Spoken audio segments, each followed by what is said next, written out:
Check, check, check, check, check. Check on two. Check on two. Check. Check one, two.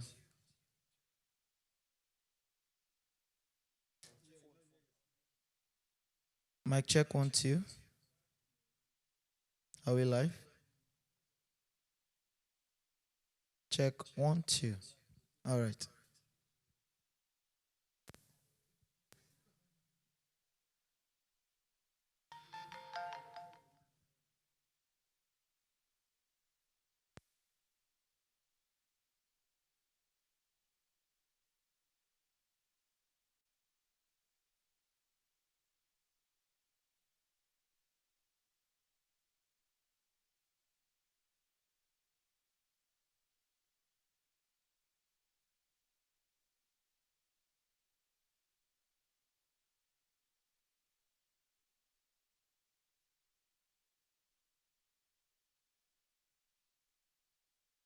Check.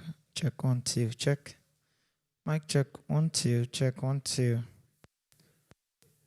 Check one, two. Check one, two. Check.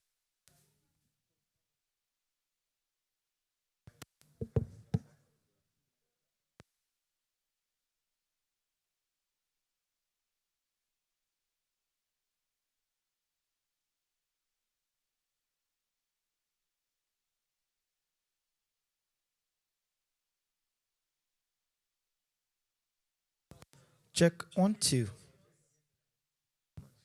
Mic check one, two.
Colloquium.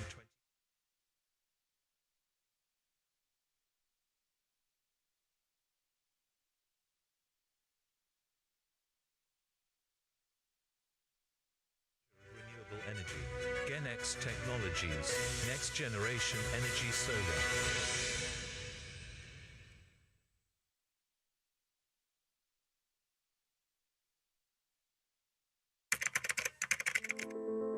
Hello, my name is Michael. I'm a customer with Gennex. I'll say comfortably and confidently that Gennex has been the best investment I made this year, deciding to go solar.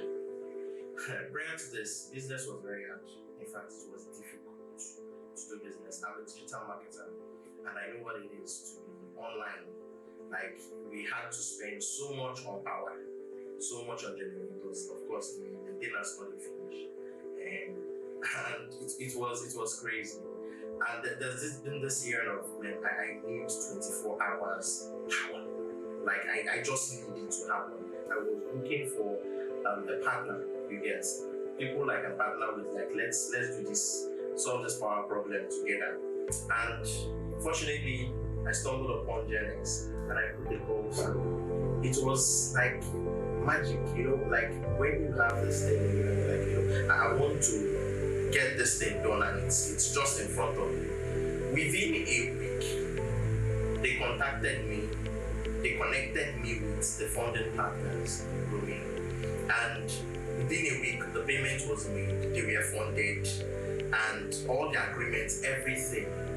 Like, within a week, my installation was done complete. 3.2 kVA. Now I don't bother about lights. I don't bother about power. Once power goes, Gennex is there. Once there's power, Gennex is there. And the solar system, it works beautifully well. Like, I can power everything in my office. I can power everything in my house. Okay, even my freezers, my microwave, even the pumping machine. It powers it too. And like, you're not afraid. There used to be this fear when you go out, they fear whether lights they like not. It's not like that with Gennex. You just go home. That if you're using it in the house, and if it's your office, it is 24 hours. No internet going off, system off, work spoil, all those things. It's not there. And thanks to Gennex group. The first person I contacted was Vincent. The first person that, if I first approached Vincent, guy, you're awesome, very awesome. And the engineering team, Henry, Emmanuel, Abbas, very awesome. And the best part is, no matter what happens, they are always call away and they will respond sharp. Like, man, this is the life. I'm already living the life. So if you want to enjoy the life, join Gennex. Contact Gennex today and get your solar solution together.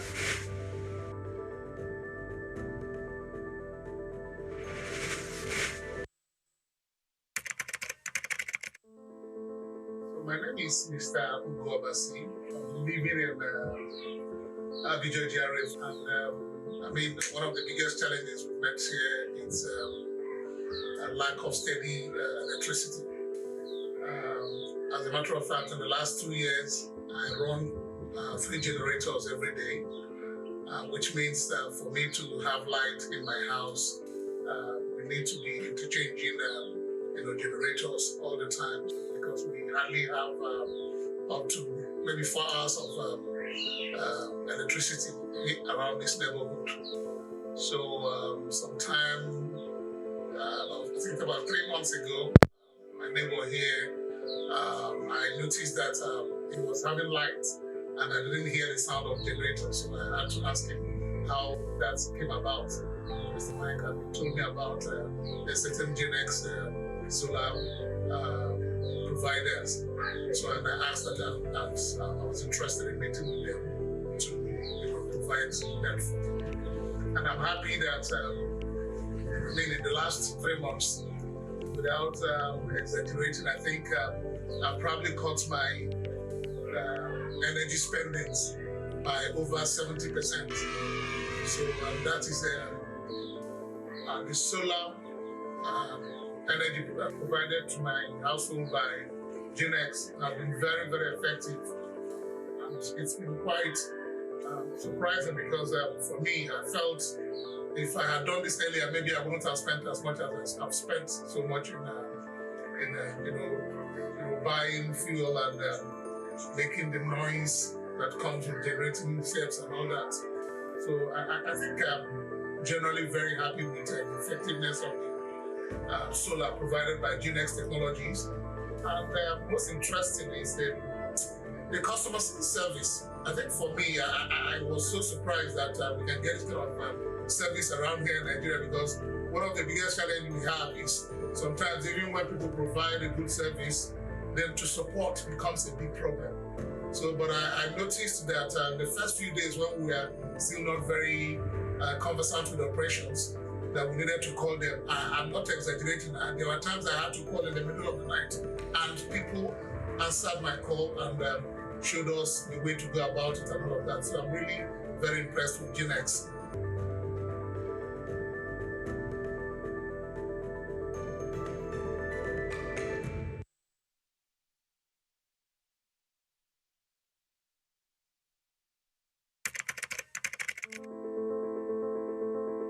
Hi, I'm Keme, and in this video, I'll be giving you an overview of the Unipower BMC battery. This smart energy storage system allows you to capture excess energy generated by your solar system for use as backup power when needed, either during the day or at night. The Unipower BMC model is a lithium iron phosphate battery with high round-trip efficiency of 95%. It also comes fitted with various safety and protection features to deliver excellent performance. It has a fast charging rate and a long cycle life of up to 6,000 cycles. The Unipower BMC battery is available at Gennex in two storage capacities. We have the 5 kWh capacity and the 10 kWh capacity. Both capacities are scalable up to 8 units. That means that if you opt for the 5 kWh capacity, you can have a 40 kWh energy storage. And if you are opting for the 10 kWh storage,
a lithium iron phosphate battery with high round trip efficiency of 95%. It also comes fitted with various safety and protection features to deliver excellent performance.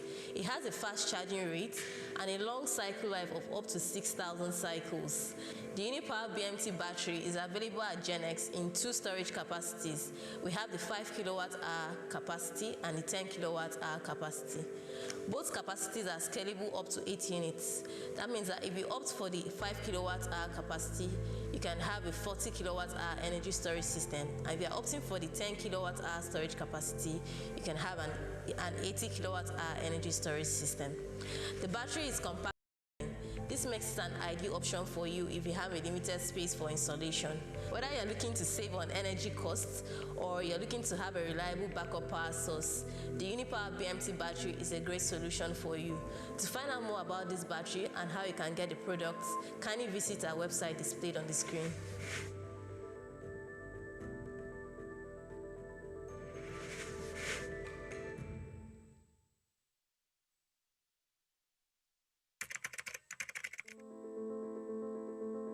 I am Elizabeth from Gennex Technologies, and in this video, I'll be showing you how to shop from our e-commerce website using the link shop.genextechnologies.com in just few steps. The first step is to find the products you're looking for, and you can do this by searching for the product's name, brand, category. And once you've gotten the product, you can read up the description of the product and the review to learn more about the product.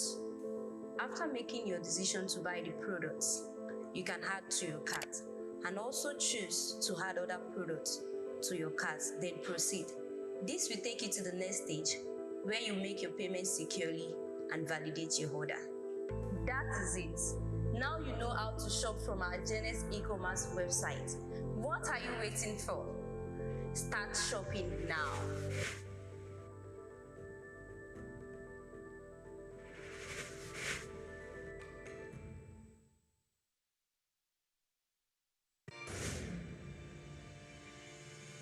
Gennex brings energy to life here. As you can see, it powers everything. My name is Adibisi Sharafa. I'm the operations manager at Trickster NG, and I came about Gennex through recommendation, testimonials. People that we worked with already recommended them to me. I had been looking for inverter companies. Actually, I had tried other inverter companies, and it didn't work out. So I thought, okay, you know what? Let's just try Gennex out and let's see how it goes. And it's been fantastic. It's been like, why didn't I just use Gennex at the beginning? Why waste so much money when I could just have used Gennex? And Gennex, the solution has been absolutely fantastic. Solar, the inverter installation was seamless. The service was actually top notch. It was really good. No issues. I don't have to worry like I did before. It's like I even forget that we have an inverter because it just kicks in once the light goes out, and I don't know. I don't see the difference. Like, I don't understand the fact that there's no lights because the inverter and the solar are just there, and I'm just rest assured that I have no problem. It's been amazing. It's been perfect.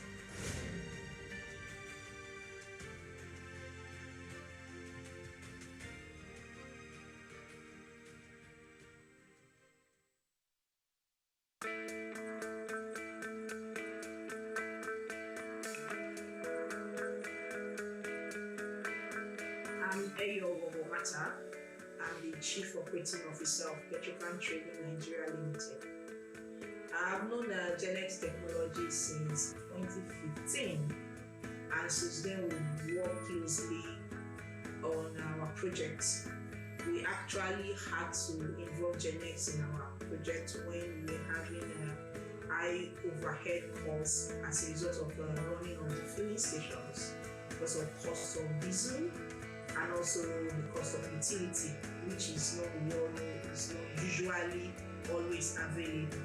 So in 2016, we launched one of our mega filling stations in Elf Bus Stop, Lekki Epe Expressway, and there we used Gennex technologies for installation of solar panels and batteries for backup.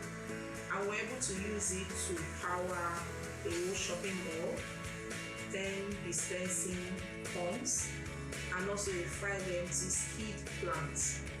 And till date, we are still using the system. And from that time, we've moved on to a number of other projects. We are now use Gennex Technologies products in our station in Epe. We also use it in our gas plants in Chevron, in Papalanto in Ogun State. We also use it in our station in Amule. We've also extended it to other outlets, like our filling station in Keno. We have another one in Ballet Bus Stop, that's along Itire. And then we use it in satellite. The one in satellite is even similar to what we have in Lekki Expressway. So we use it to power a shopping mall. I think it has 4 floors and about 16 shops per floor. And we also use it for the filling station, which has 10 dispensing points and a skid gas plant. We went further, we use it in Besa and Besada. Over the years, we've noticed that this has dropped our cost of running the station drastically. And we went further, Gennex helped us to meter the power that is supplied by the solar panels, and we sell that to our tenants, which creates an additional revenue for the company. So by and large, I would say that there are more benefits from using solar panels, especially from the hybrid inverters that Gennex is using, than the cost of it. At the end of the day, it's more effective, efficient, and affordable.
My name is Hakeem Mohammed. I work with Uzba Filling Station.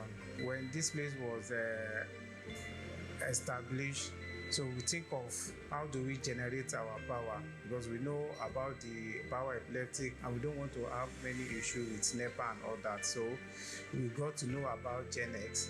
So Gennex really promised us that at least they will give us the inverter that will power all the system that is here, that will not have any issue. My management decided to go with them.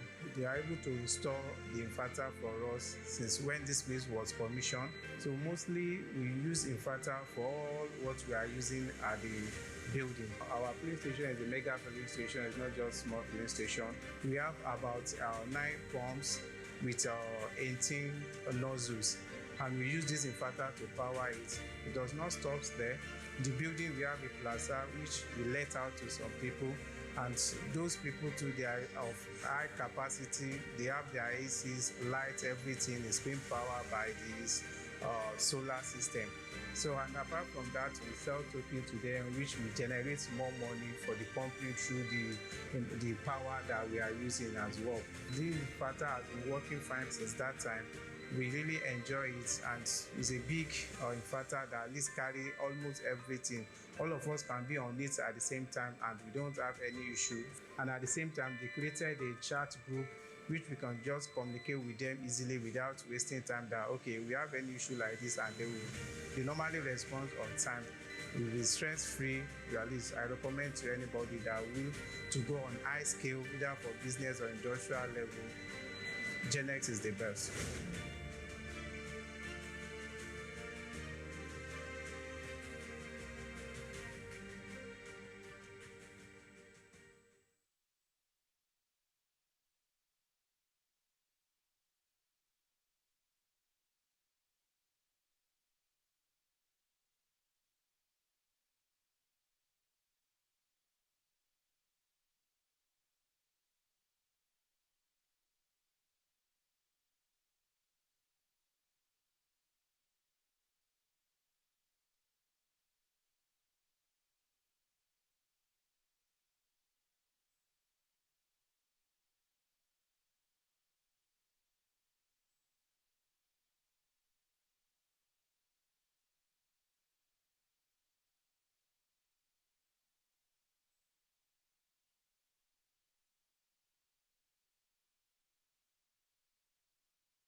Good morning, ladies and gentlemen. You're welcome to Gennex Colloquium, the 2023 edition.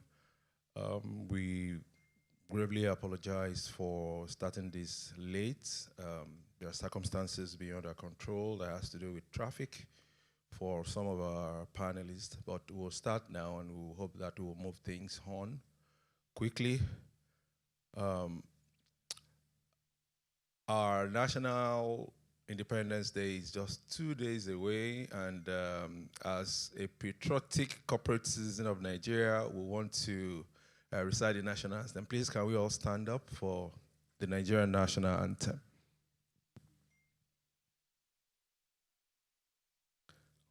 Arise, O compatriots, Nigeria's call obey, to serve our fatherland,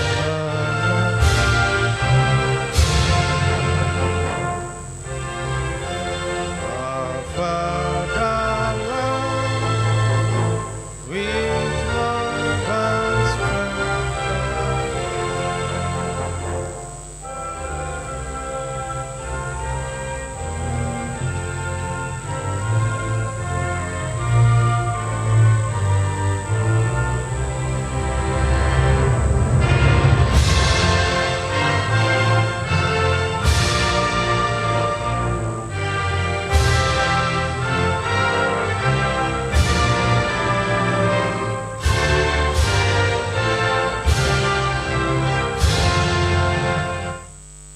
Thank you. You can be seated. Quickly, I want to introduce the master of ceremony for today's occasion. We've gone to handpick someone who has been functional in the industry for close to 10 years. He's the managing director of Cartel Energy, Mr. Ola Ogunshemowo. Please, a round of applause for him. Please, Tamiola, you can come and take over from us now. Please, the agenda is on the first page of the notebook in front of you.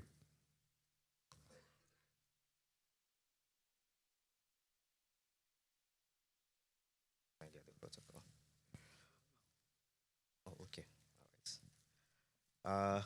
Good morning, ladies and gentlemen. It's my great pleasure to welcome you all to this year's edition of Gennex Colloquium 2023.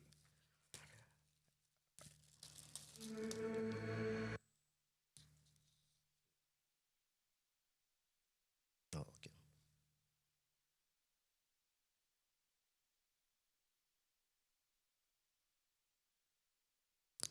All right. Thank you very much once again. Delighted to be here. A great appreciation to the Gennex team for having me here. Once again, my name is Ola Ogunshemowo. I'm the CEO at Cartel Energy. Cartel is a solar company dedicated to closing energy gap in Nigeria. Okay.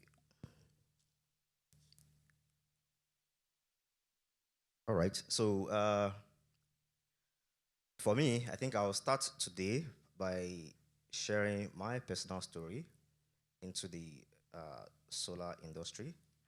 So a few years ago, a friend of mine actually, introduced me to solar.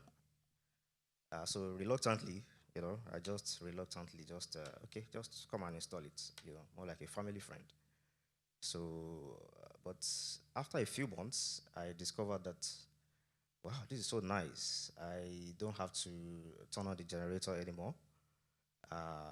So, I just began to wonder, why is everybody not using solar? Why don't we have solar on every roof? So, my curiosity grew, quite stronger. I began to ask a lot of questions, and then somehow I found myself in the industry as a player.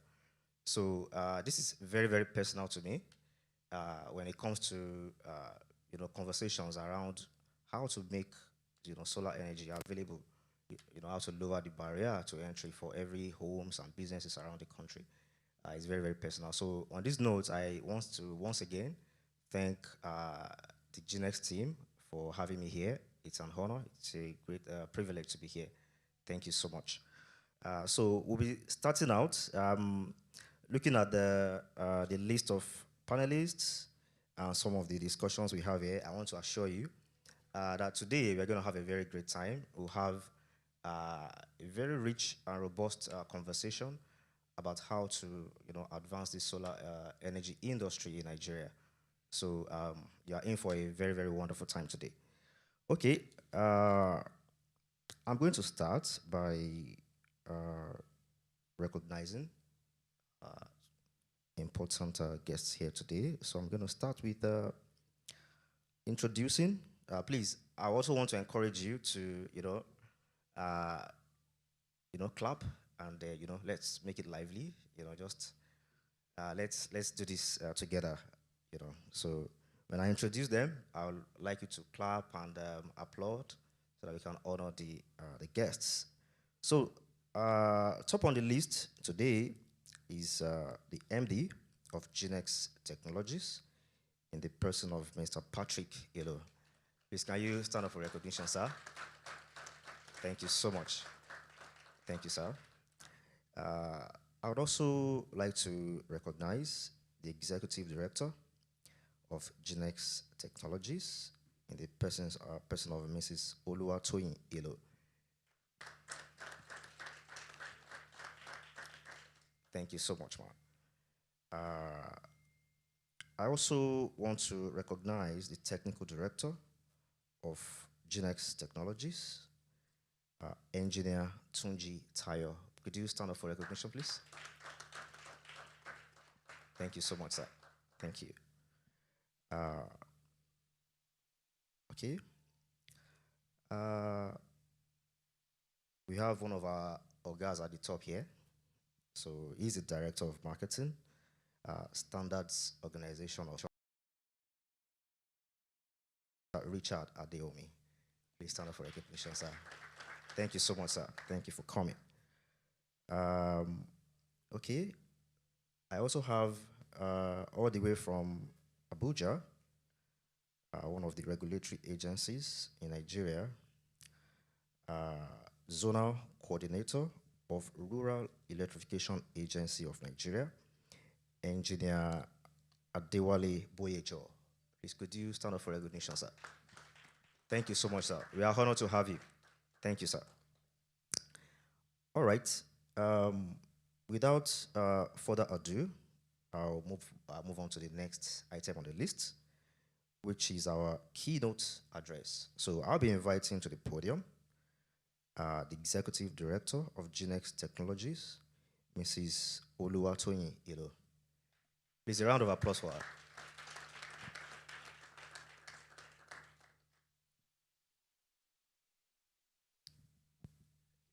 Thank you very much, FMC.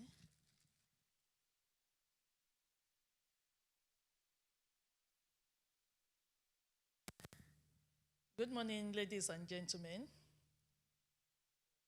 It is my delight and utmost pleasure to welcome you all to the second edition of Gennex Colloquium 2023.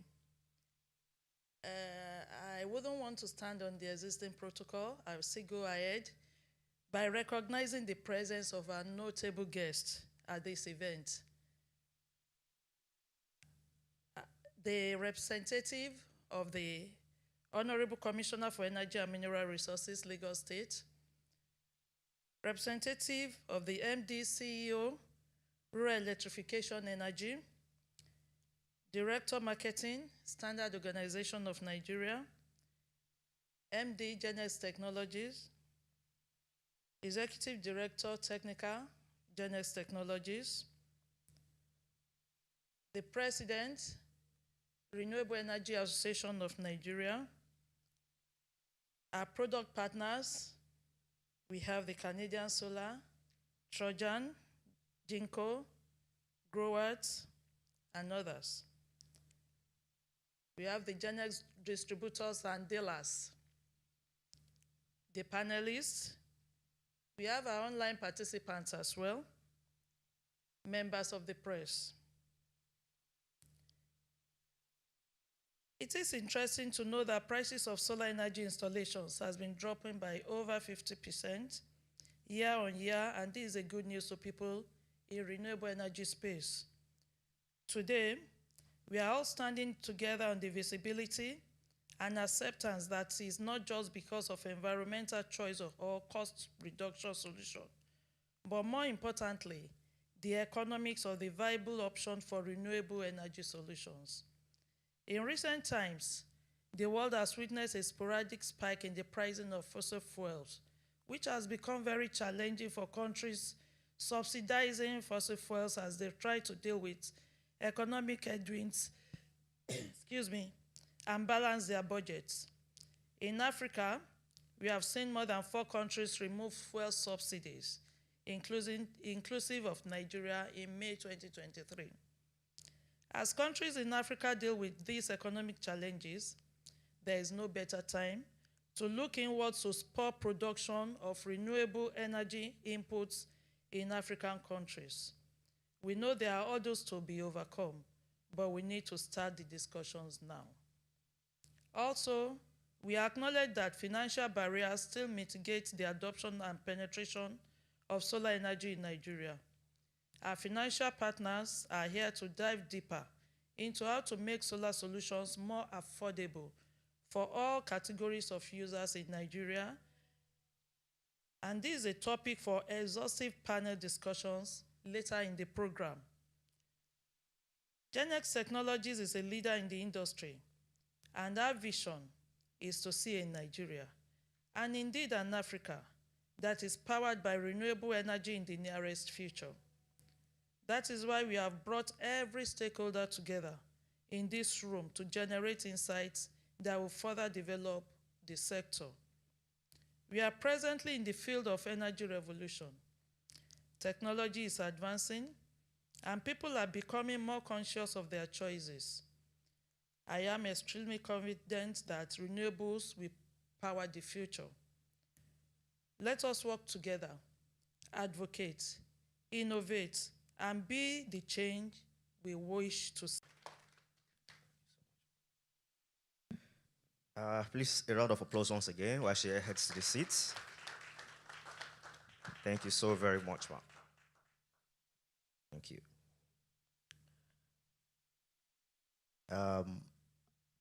While we proceed, I would like to, say once again, good morning, afternoon, evening to those who are joining us online.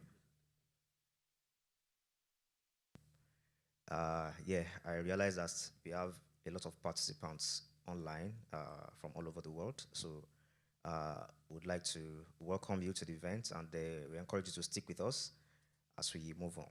It's going to be an interesting time. Right now, next on the list, we'll be having a presentation from our esteemed partners and goodwill messages as well. So,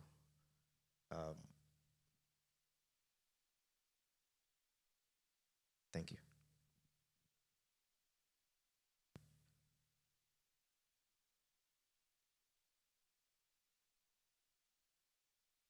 All right.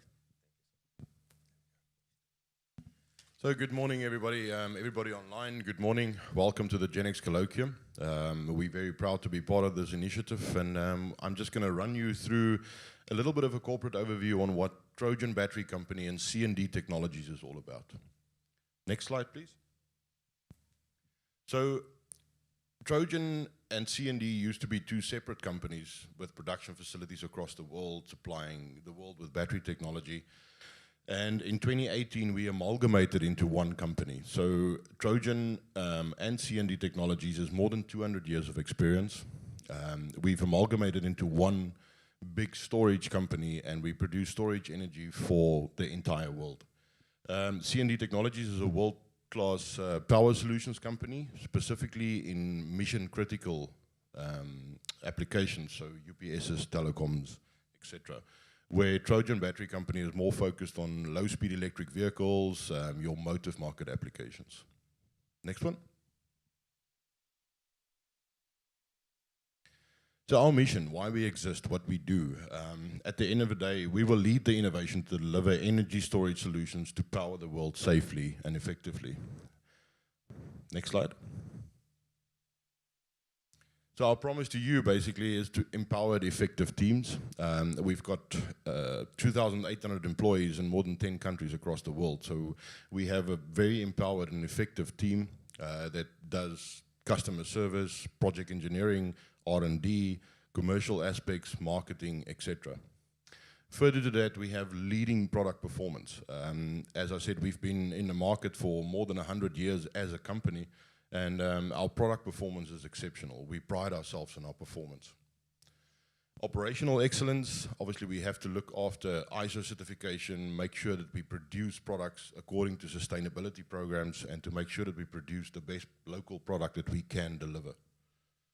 And in customer engagement excellence, we have a full customer service team that interacts with our customers on a daily basis, being it for shipping advancements, being it for inquiries on products, or just delivering on orders. We have a full team that assists you full time. Next one. So I'm not going to go through all of the history. As you guys can see, it's quite a long history. What I can say is C&D Technologies has been or founded in 1906. So C&D is more than 114 years old. And some highlights from there in 2018, as I said, we joined together, Trojan and C&D became one battery company. And then one thing that I would like to say about C&D is in 2005, they actually started already with lithium-ion development. So we've already come that route quite a long time now. If you look at Trojan Battery Company, it was founded in 1925 by the Godber family, which is a family business for many, many years. And in 1952, we developed the first golf cart battery. So that's one of our key aspects. It's one of our biggest markets in the world. So that's where Trojan is mainly focused on. So bringing the two companies together with all their experience just shows what we can do at the end of the day. Next one. So if we look a little bit into Trojan as a company itself, Trojan Battery Company is focused on golf and utility vehicles as one of our core markets. That would be your fleet golf, low-speed electric vehicles, etc. We also focus on aerial work platforms, scissor lift, boom lifts, and so on. We manufacture the batteries that works in these machines. Material handling vehicles, so forklifts, pallet jacks, class 3 pallet jacks. Floor cleaning machines is a big market for us. It's not in Africa a big market for us because we still use a bucket and a mop. That's what we do locally to create jobs. But in the international markets, floor cleaning machines is quite a big business. Recreational vehicles, so obviously your onboard electronics on recreational vehicles, your RVs, anything that people use if they go camping or anything like that, we manufacture batteries that you can take with you in order to use it wherever you want to. Marine cycle, that's something that we got involved now as well. For example, Trojan has a lithium range that's also IP67 rated, so you can actually put some water on it and the batteries won't fail at the end of the day. So that's why we're going after the marine market as well, which is quite a growing market at the moment. And in transportation, your semi-truck APU, your cooling trucks, etc., they all need an auxiliary power supply, so a battery works 100% for that.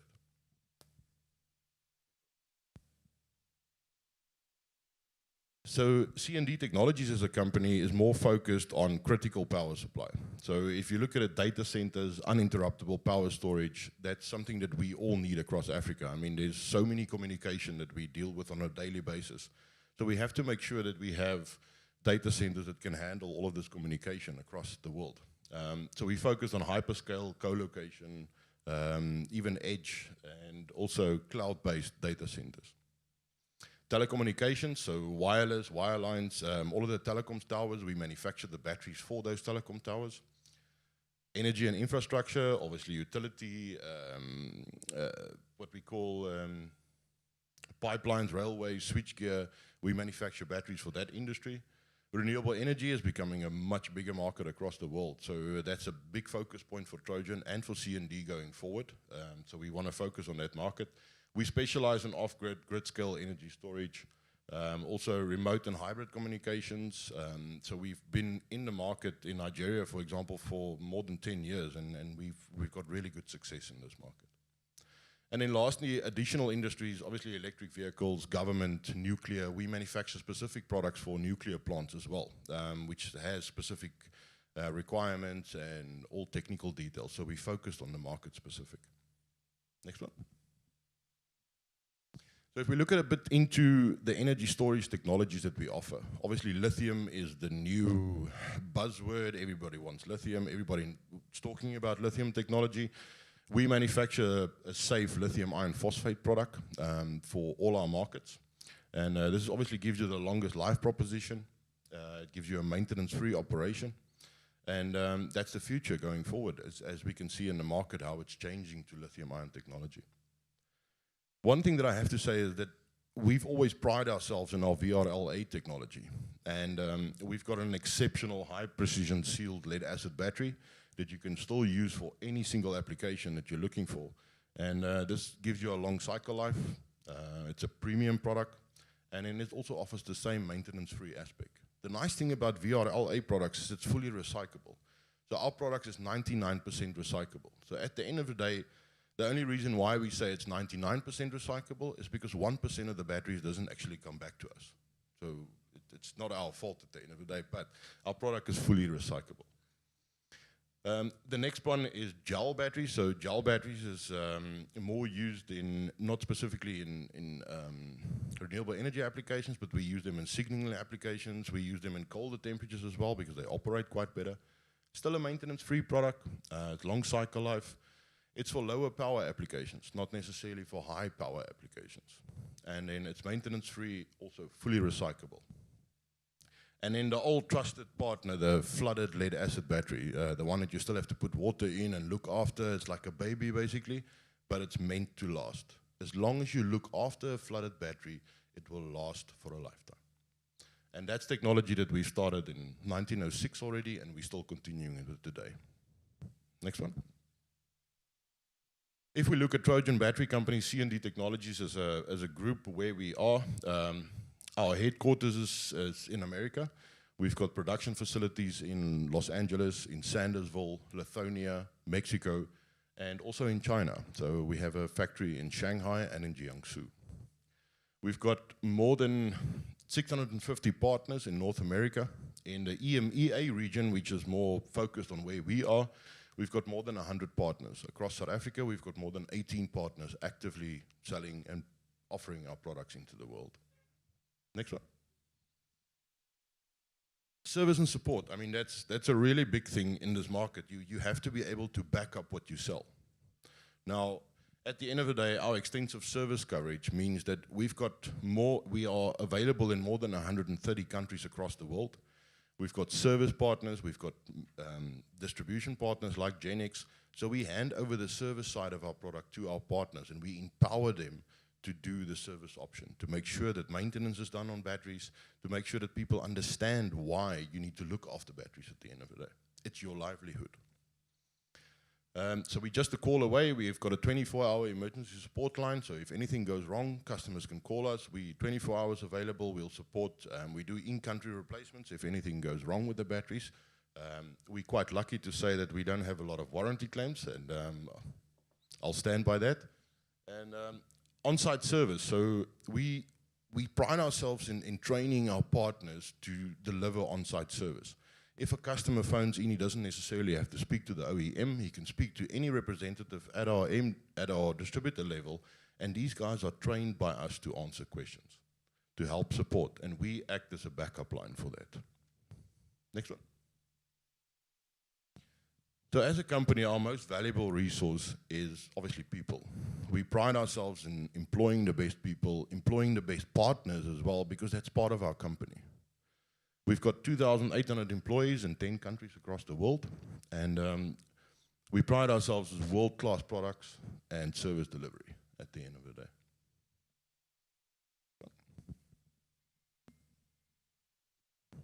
Next one. So let's look a bit at the product family. This is specifically based on renewable energy product line. So C&D Trojan has a nanocarbon enhanced technology. What that means is we've got a carbon additive that we add to the negative plate of the battery to support partial state of charge conditions. That's a serious threat to any battery technology in the solar industry. You have to look after partial state of charge conditions, because if customers use their battery and don't cycle it enough or don't charge it up enough, obviously the battery is just not going to last that long. So what we did is we trying to take out human error at the end of the day, and we do a high cycling positive plate with our DCS technology that's been in the market since a long time ago, and then the nanocarbon enhanced negative plate.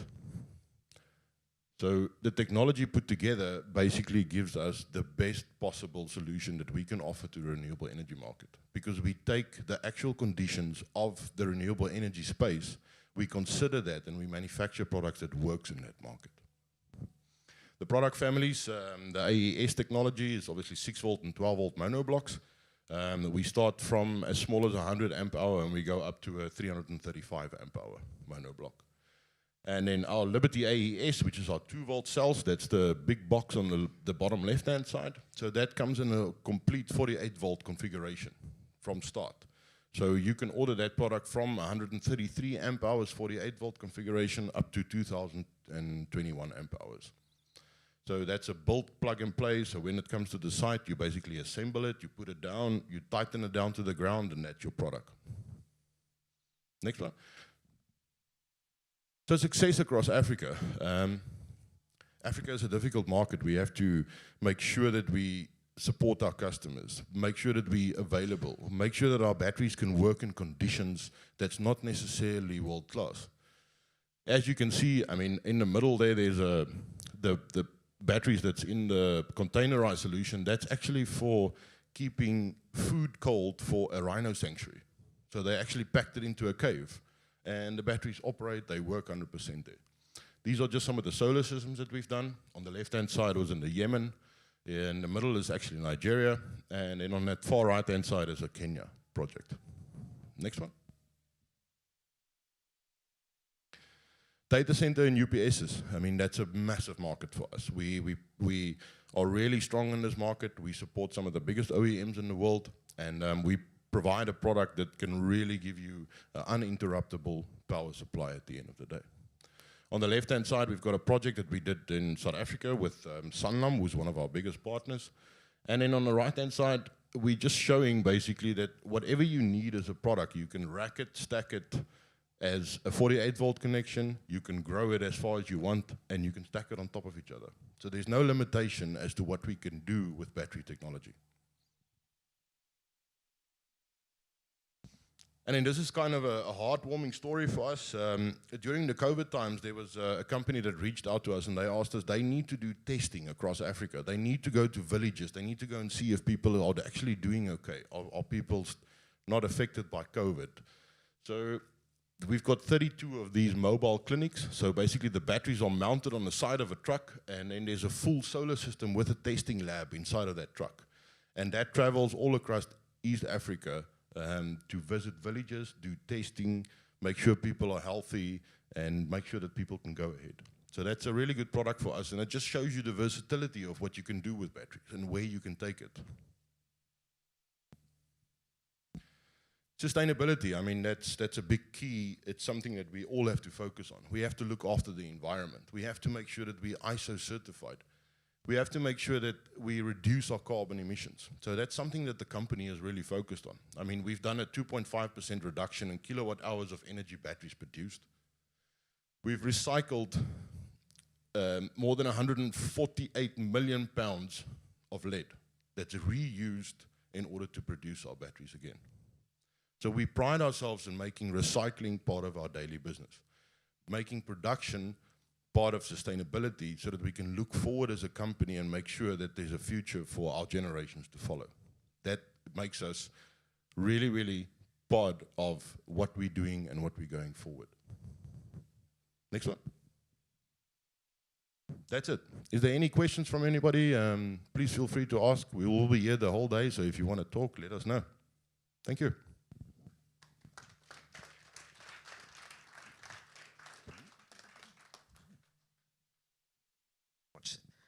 Uh, Thank you very much. That was quite insightful. Uh, so that was a presentation from Trojan and the C&D group. First thing, I must commend your Nigerian, a Nigerian attire. That looks very great on you. Yeah, it shows you're getting to know much about this system, and that's beautiful. That's beautiful. Awesome, awesome. All right, we move along. Another presentation we're having right now by one of the esteemed partners. This time around, we'll be having Canadian Solar. So can I have the rep from Canadian Solar? Please, a round of applause for him, please. Thank you, sir. Thank you, sir. Thank you, sir. Hello, ladies and gentlemen. Hello. Come on. Really? Wow, wow. I'm going to take it as a compliment. Thank you. Okay, okay. My name is Hervé Matangwa. I'm French, as you can hear. I'm able to speak French, Swahili, English as well. So I'm the sales manager for Canadian Solar. I look after East of Africa, Central Africa, and West of Africa. All right. I always ask people, Canadian Solar, where is it from? And then most of the people can just ask anyone, where do you think Canadian Solar is from? The country of the company. Sorry? Canada. Okay, Canada, definitely. Because most of the people that I find around the world, they said it's just a name, it's from China, but definitely Canadian Solar, it's a Canadian company. So as we know, Canada, with the weather, the sun is a bit difficult that side, so we make sure that we produce the best solar panels. Next. As you can see, I'm going to go quickly so we don't have to waste our time. So Dr. Sean is the owner of the company, and then us in South Africa, we report directly to Suzanne, which is our GM in Manage. Next.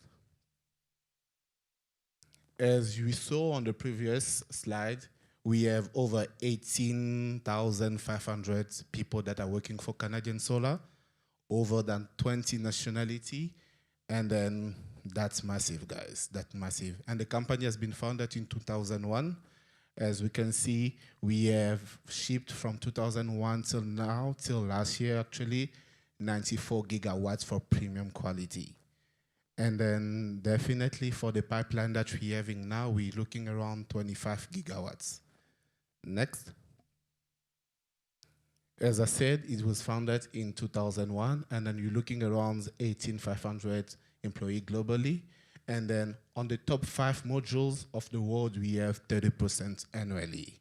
Can you see how the growth is really going up?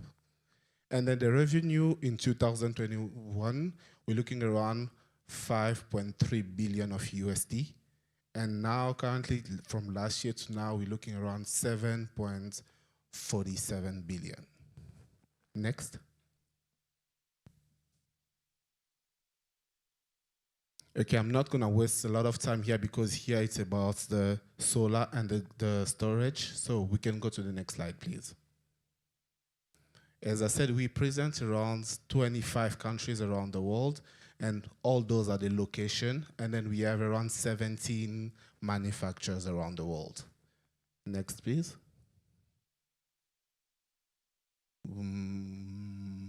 Okay, definitely we have the MEA, which is Europe, Middle East, Africa, which us, we are here, we are in South Africa, and then we are in Dubai, we are in Germany, that we report directly to the North America. Next, please. And then, as I said before, we've been around for 22 years, and then we shipped 94 gigawatts of panels. Next. From 2013 till now, we can all see the growth of Canadian Solar. So we can see, and then now I'm telling you already, we about to go over than what we are expecting. Next, please. in terms of the quality and the manufacture, definitely, as I say, Canadian, if it's not the top one, we always the top two. Between the three first best quality around the world, I guarantee you that Canadian Solar is one of them. Next. Research. I'm not going to spend my time for the research because that's going to take us into more details. You can go to the next slide, please. Okay. Canadian Solar definitely is a tier one company. So the tier one company means it's bankable, and then all we know that it's best to use a tier one module manufacturer because that lasts for longer, and then you're able to use it for your bankable. You can go on the next, please. As you can see as well on the bankable, so Canadian Solar has been so great, and then now definitely all till last year actually, we're still waiting on the report for this year, and definitely Canadian is a very good product, and then bankable always is good. We can go to the next, please. The manufacture of the markets, we most focus on the residential, small commercial, and then large commercial and utility scale and off-grid. We can go to the next slide. Okay, I'm not gonna spend time here because most of the slides are repeating already from what I said. We can go to the next one, please. Here, the most important part about the modules. Here we do have the monofacial modules. As I said before, we do have from the residential to the commercial. So we have the 405 basically till we're looking around almost 700. And we have the black panels inside, and then we have the new technology, which is the TopCon, definitely already around the market, and we're going to push it for next year. So if you're looking for the new technology of panels, please contact Gennex for Nigeria and for the west of Africa, please. We can go to the next slide, please. And then we have the bifacial. Unfortunately, I don't have a sample to show you guys here. This is beautiful, guys. So I hope Gennex will be ordering more or some of the stock. So you have one panel with two faces, the front and the back. But I always advise my customer to use it for commercial CNI project. That will work better. We can go on the next slide, please. Okay, so here basically is the connectors, and then I'm not gonna spend times here because here we need to go more into technical, but thank you. I would like to thank you. I would like to thank Gennex for inviting Canadian Solar. But if you want any Canadian Solar product, please contact Gennex. Thank you so much. Thank you so much. Thank you so much. Thank you for that nice presentation.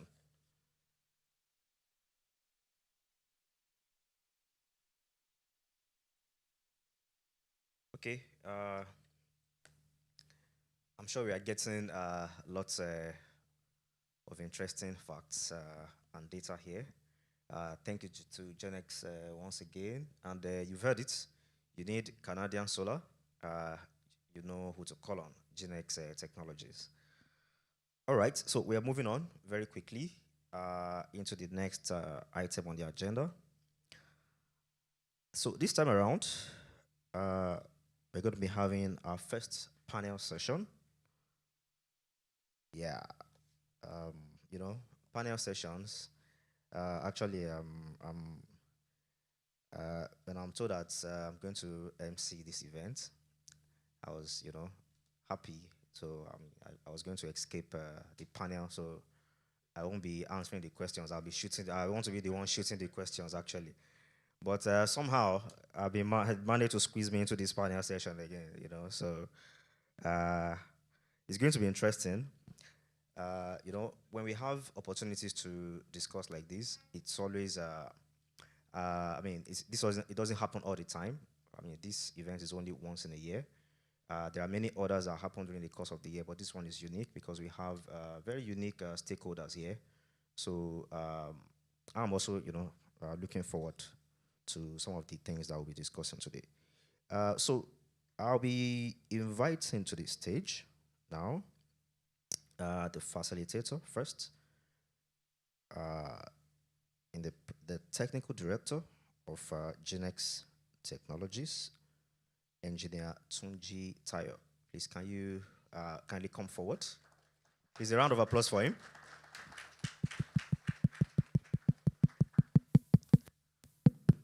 Thank you, sir. All right.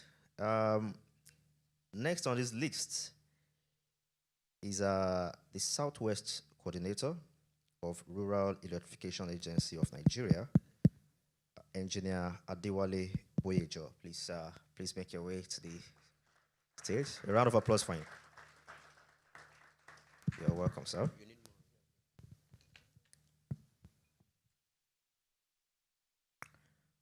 Okay. Next, I have the Director of Marketing, Standards Organization of Nigeria, SON, Dr. Richard Adewomi. A round.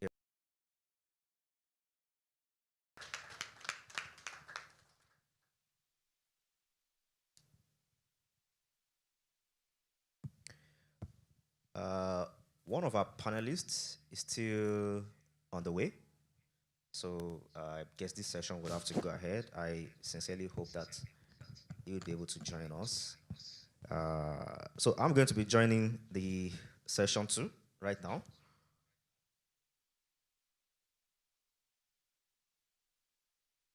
Okay. All right. Sorry, 1 second.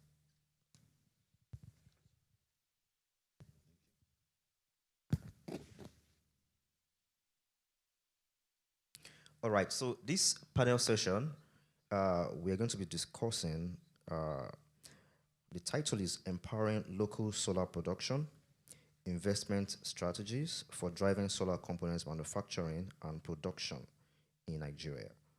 All right, so.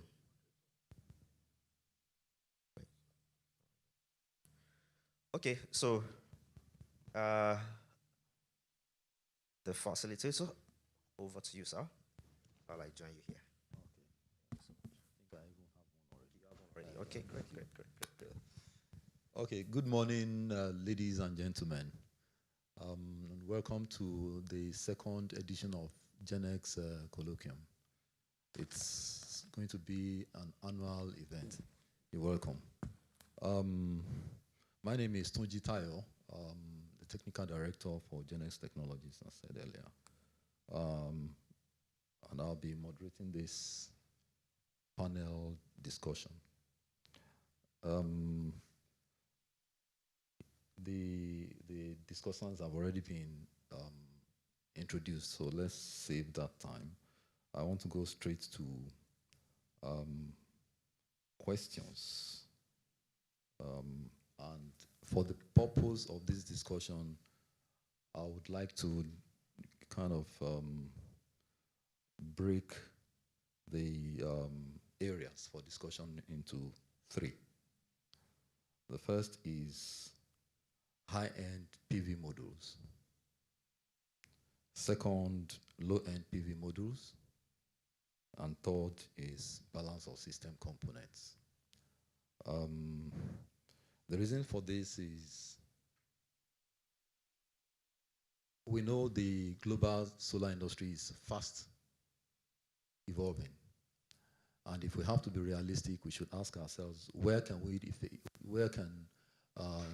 local manufacturers actually play? And that's a question we want to answer now. So, gentlemen, please, let's take off. In your opinion, in all these 3 classifications, where do you think we're best placed to play? I'm talking about aspiring local manufacturers.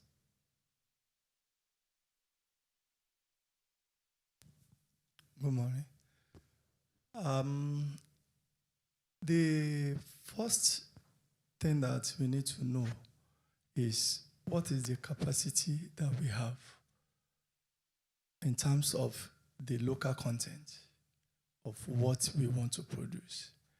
Because we can sit here and say, okay, the the law and the other one that we want to. But do we really have the capacity to do it? If we have, which area do the country has the capacity to go? So I think that one is the first answer we need to get.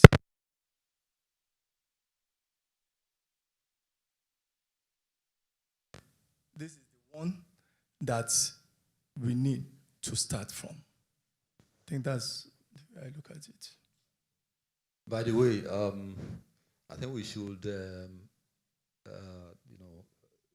mention that one of the local assemblers, that's Oxano, just launched one. I think what's the capacity again?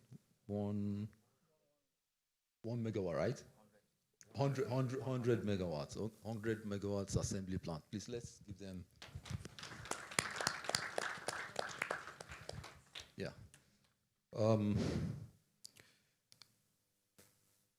High-end modules. We just saw the presentation from Canadian Solar.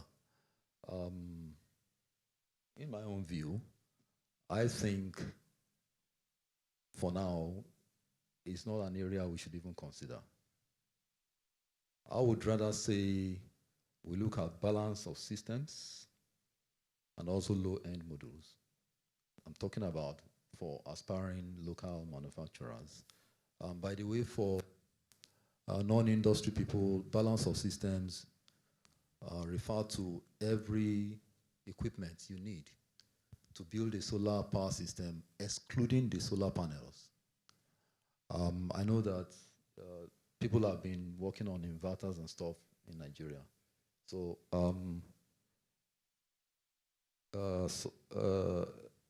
Engineer Boyejo, you work with REN, that's Renewable Energy Agency of Nigeria. Electrification Agency. Sorry, Rural Electrification Agency. Okay, all right, sorry about that. I think your contribution at this point will be very pivotal. What areas do you think local manufacturers can focus on in terms of capacity for the panels now? Okay. Like I said earlier, because when we look at most of our developers and even the manufacturing aspect, most of the things we do is still trying to get them in. And that has make the cost a little bit high. And that is why we are saying the local manufacturing of all these components will be better for us in this country. Now, in the area of the inverters or the batteries, is something that we can do and try to improve on what we have presently. But the problem is many people that wish to don't have the financial capacity. Those that have it would rather want their money to be back to them in quick way. And that is the reason why some of them, they will tell you that they are manufacturing. But if you go there, you will discover that they are even importing and call it manufacturing. And that is the problem that we are facing. We that monitor some of these developers, you discover some of the products they bring into this country. They will tell you they are partnering somebody, they are doing this. But when you really go to their store or to their warehouse, you will discover that it is just being rebranded. They will just use a name on it.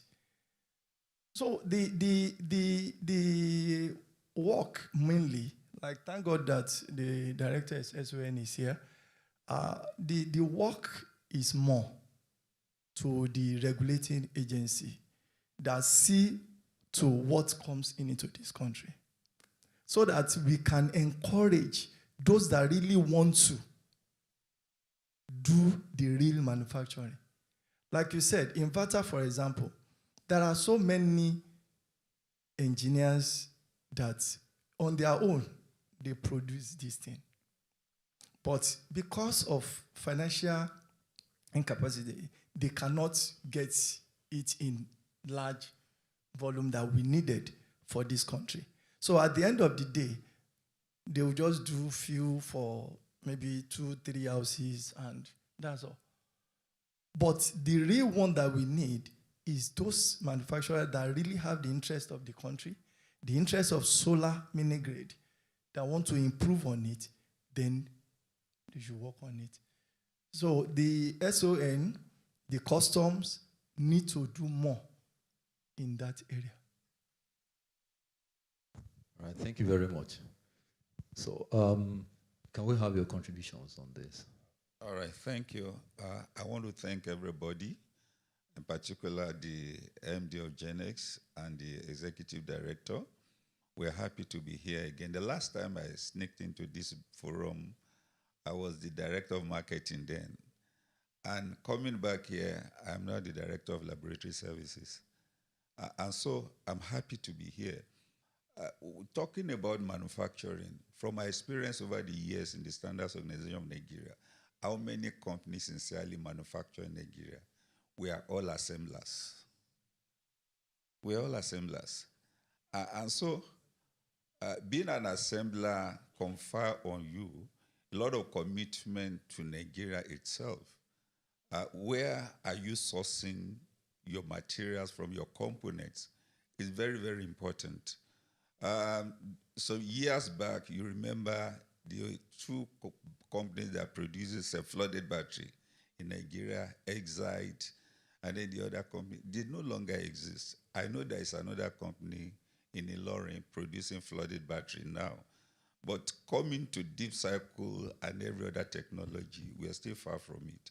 And so for what I would recommend, yes, producing producing inverters and others, yes, you can still go around that, and then you can produce maybe a complete system where you now meter and you make money out of those mobile solar home system. Yes, that is still being done locally in Nigeria. You see some your engineers putting them together. They might not be the best, but they can develop. But what I will encourage Nigerians to do, look for very sincere manufacturers overseas that you can partner with, set up an assembly plant in Nigeria, and through that process, you learn and you get better. But if you jump into it, very soon you will fade away. So I rather say to Nigerians, please let us partner, let us outsource areas where we know we need help. Otherwise, we'll put technology together and then it becomes a major problem. And that's why when I joined the Standards Organization of Nigeria, maybe 30-something years ago, when we start factory inspection, we spend days moving from one location to the other. But where are those electrical companies today? They no longer exist because they delve into an area where they're not very good. And then they begin to fade away. So I will encourage that partnership. Let's work with reputable organizations. When I was listening to Canadian Solar and then Trojan, I said China, they bring in things. Today we have recycling problem. You have deep cycle battery all over the place. And from our laboratory tests also, I can tell you if you continue in that line, the quantity of deep cycle battery that we'll have, that we can't recycle, will be so much that it becomes a major problem to Nigeria. Solar panels that we're getting now, there are a lot of problems there also. And so how long are we going to continue? So your return, even on your investment, you might not even get it. So I will encourage that we looked at partnership with reputable manufacturer, let them set up assembly plant here, and then we grow gradually, and then we can get better. Thank you very much. Thank you so much. All right, can we have your take on this? Okay, thank you very much once again.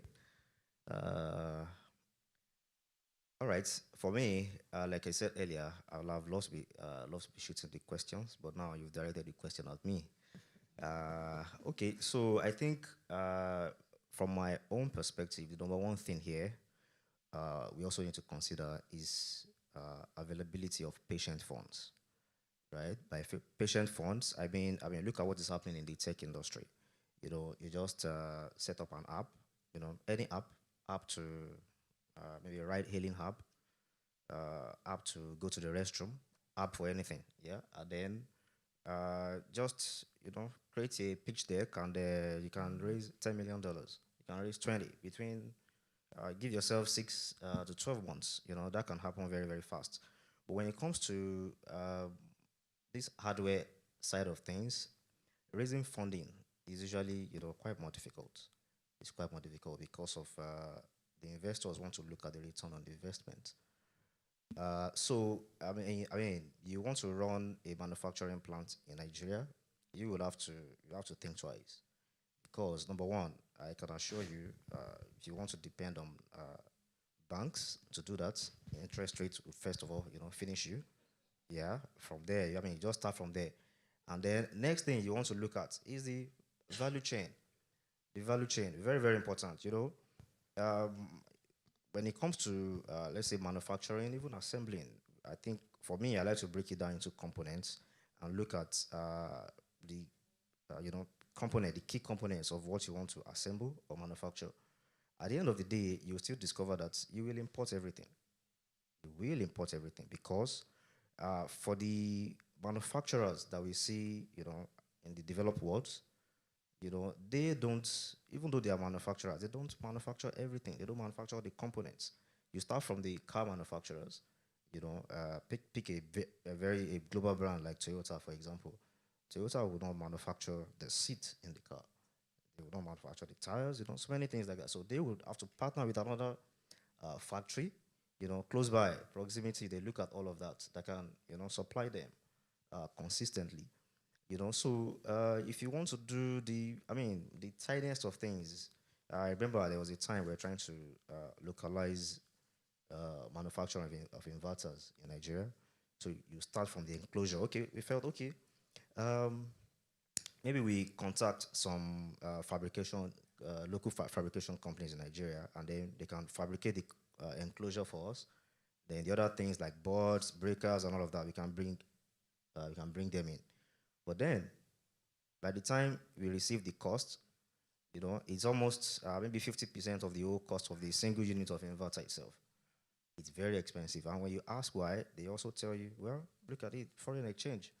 They also import all of those things. So the value chain, for this manufacturing to take a foothold in Nigeria, that means we would have to kind of collaborate.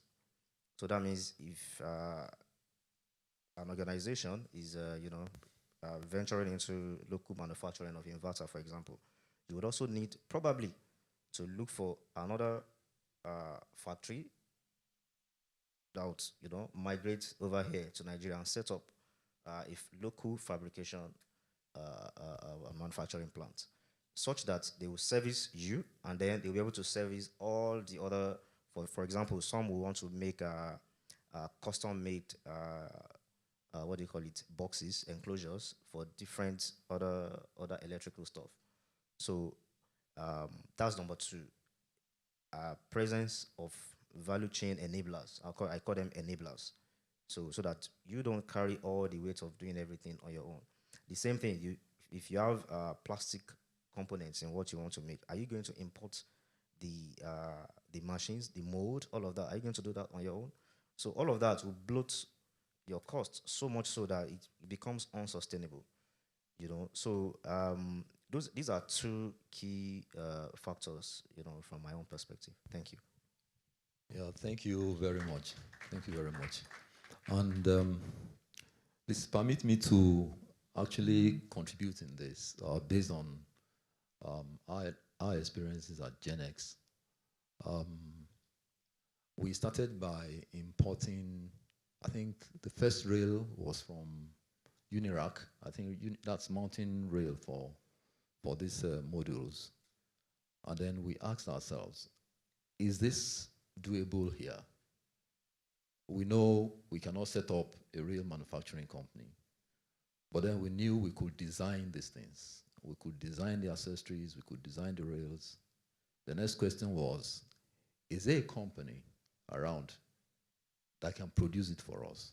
And we realized, yes, there's a company. So we approached Tower Extrusions.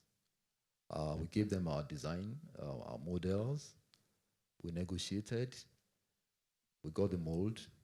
And since then, we've been producing our rails locally. We produce the accessories, we produce the rails, and they are actually our own original design. What I'm saying is, I'm just saying that to agree with what you said, that you can never do it all alone. Now, we stretch further.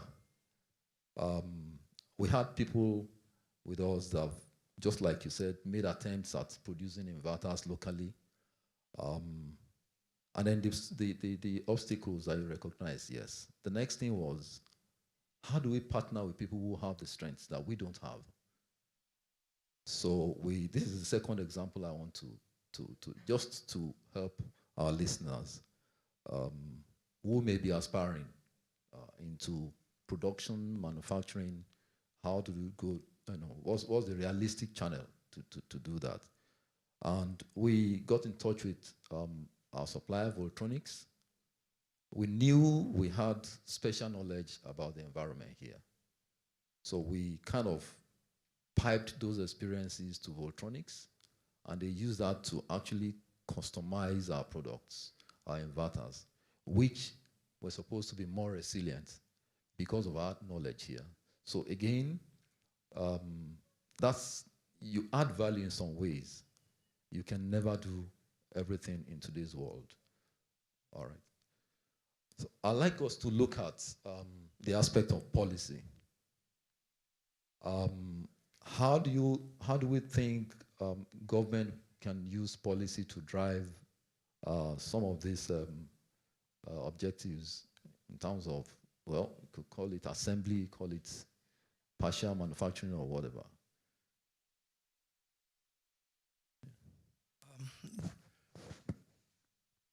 We are talking about cost here.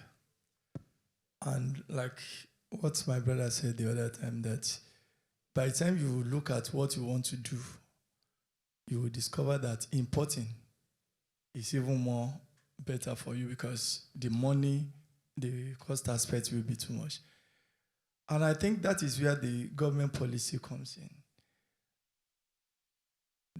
First, maybe the aspect of duties.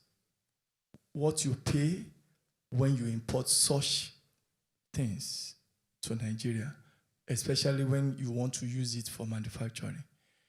Then secondly, we talk about the lending rate. The government, instead, when we are talking about we want to give so amount as this to people, why don't you allow those that want to really do manufacturing to access this loan at a unit rate? Instead of going by 27, 28% that we have now, if you give them at, like the last speech of the president saying they are going to give some loans to people at 9%, at so percent, you discover that those loans will be payable and the people that will access it will use it for what they really want to use it for. But there's no way you have, like what they said, you can't have a 28% interest and you want to go into manufacturing with what we have presently. The grid is not forthcoming, cost of production is high, and you're having 28% to pay. You end up folding that business and sell it off to pay your debt. So the policy of the government must be emphasizing on the loan aspect of giving them at a rate that is at minimal. There is nothing that stop the government from giving a loan to a genuine manufacturer at 0%. They know they can get, as soon as you get this money, you will be paying so amount every month.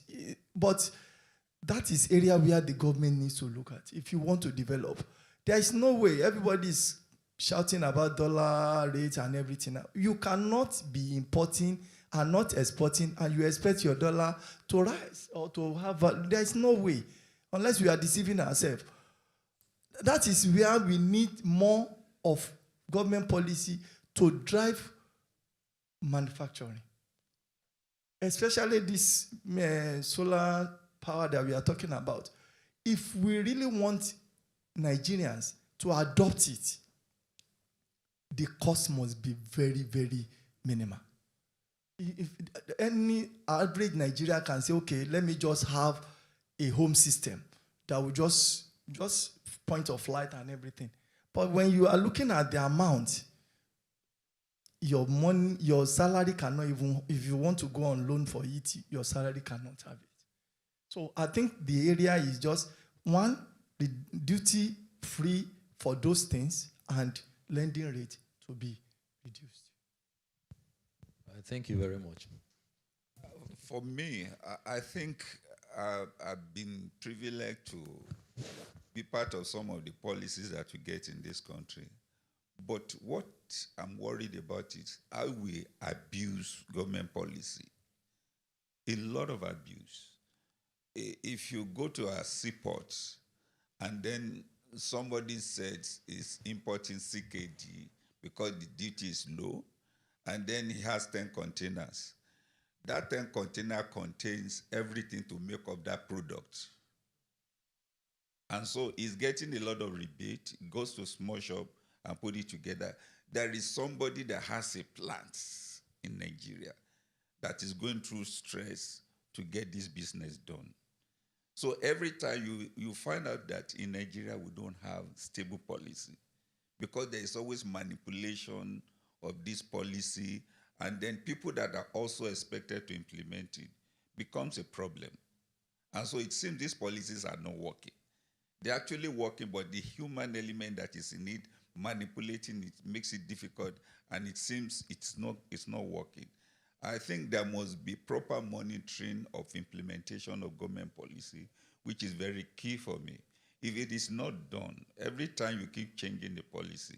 Somebody told me he wanted to import Gary, and then he knew one of the stronger, I won't mention him, chief of staff then, and then he went to him. Overnight, the tariff on Gary was changed so that he can begin to do his business.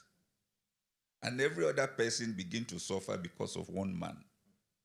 And so until we begin to go beyond that and we enact a policy that will help genuine assembler, we will continue to struggle. And when those policies are there, how are we manipulating this policy against the people that are supposed to benefit from it? And this is the area that we have problem. What I'm proposing is that all genuine assembler manufacturer in this company, let them use their influence. Let them encourage, because for me, I know who and who should be given tariff reduction or whatever, based on my experience from the laboratory and product certification of local manufacturer. But they are not getting it. So government agency also should be involved seriously in policy formulation in this country. If we don't do that, we might be doing something very wrong. We're producing a standard for refrigerator, and we said in that standard that we are going to ban importation of any refrigerator that contains chlorofluorocarbon. And then as soon as we did that, the first importer that we stopped went back into the Kyoto Agreement and showed us that Nigeria signed an agreement that they will start implementing in 2030. And who are the people that signed that agreement without consulting the agency that will implement it?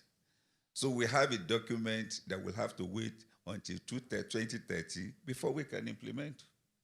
So we have this inconsistency, and lack of synergy between agencies of government, and we keep doing things the wrong way. But we must work together with the manufacturers, assemblers, and people that will improve our economy. Thank you very much.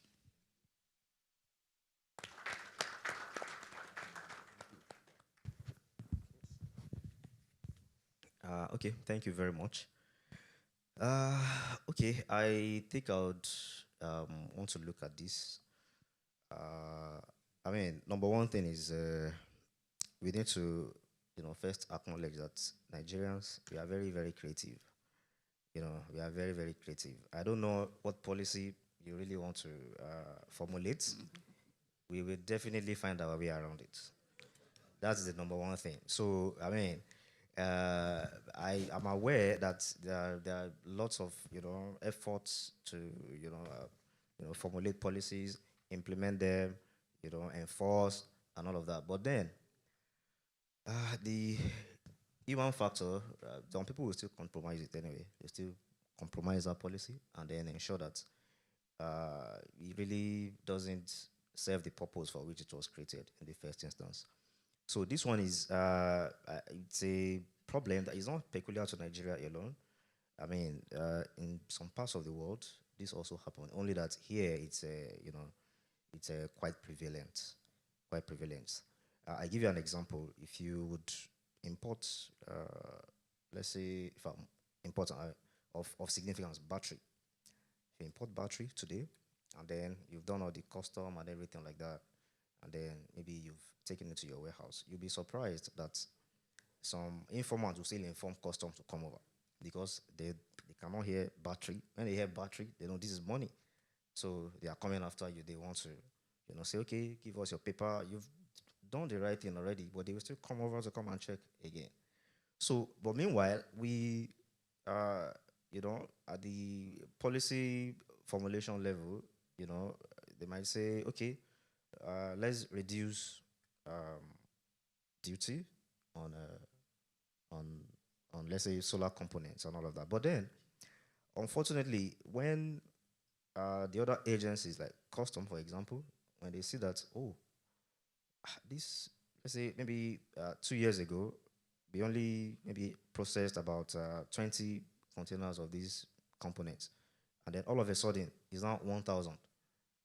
Then what are they going to do? They want to increase the tariff because this is a good way of generating more revenue for the government.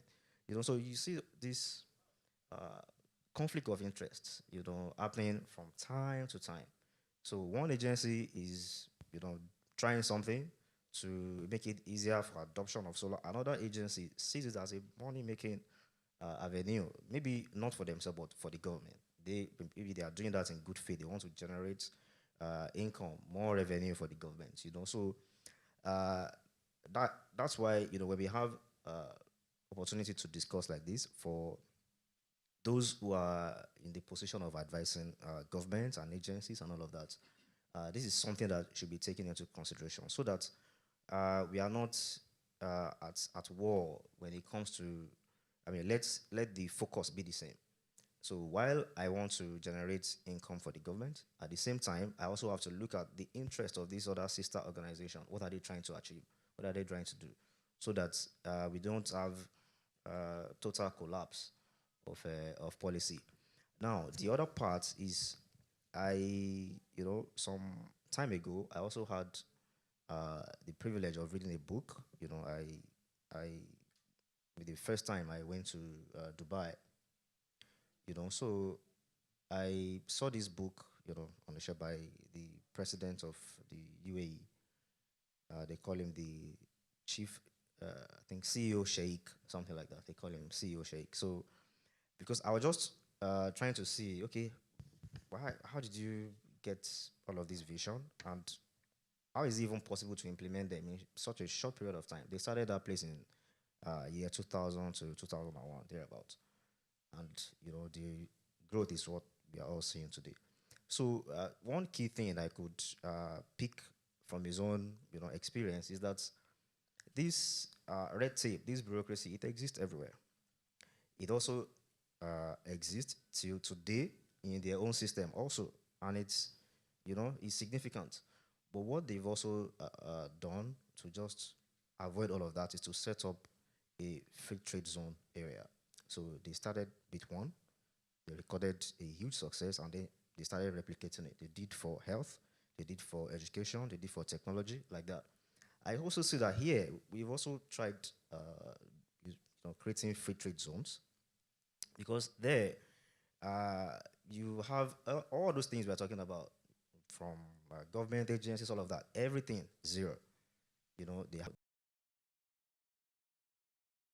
your goods, clear, do all of that. If it's zero tariff, then it's zero tariff. Nothing is going to change it. So it's like creating another ecosystem outside of what exists in what we have right now. Because sincerely, there's no corruption. That corruption is not in at the federal level alone. It's everywhere. It's in, the next person signing a paper. I mean, 10 people want to sign the same paper, because something is going to come. I mean, this is what we experience. So what they've done is to create another ecosystem altogether and say, okay, for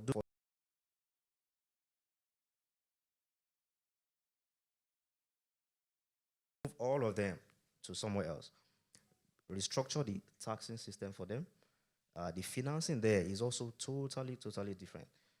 So these are ideas that I also feel we can pick up, for those who are advising government to, if we say we want to drive solar adoption, we can also, create something else, create a safe haven for those who want to manufacture, for those who want to do system integration, for those who want to develop technology, so that, homegrown technology. We are not going to do this if we, it won't be fast. The adoption will, it will not be, impactful, because the conflicts are just, too much. So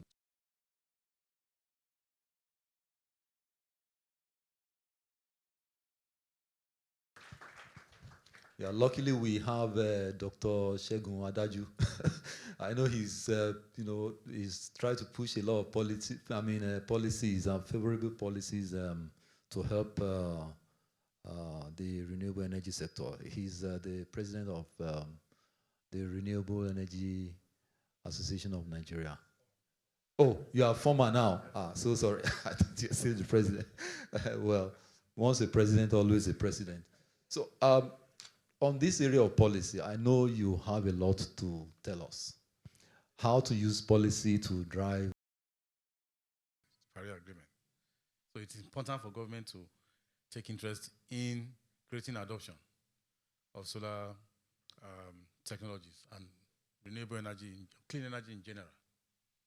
I'm also aware that a few efforts has actually been made in terms of policies, and we can rule out several policies that have been put in place.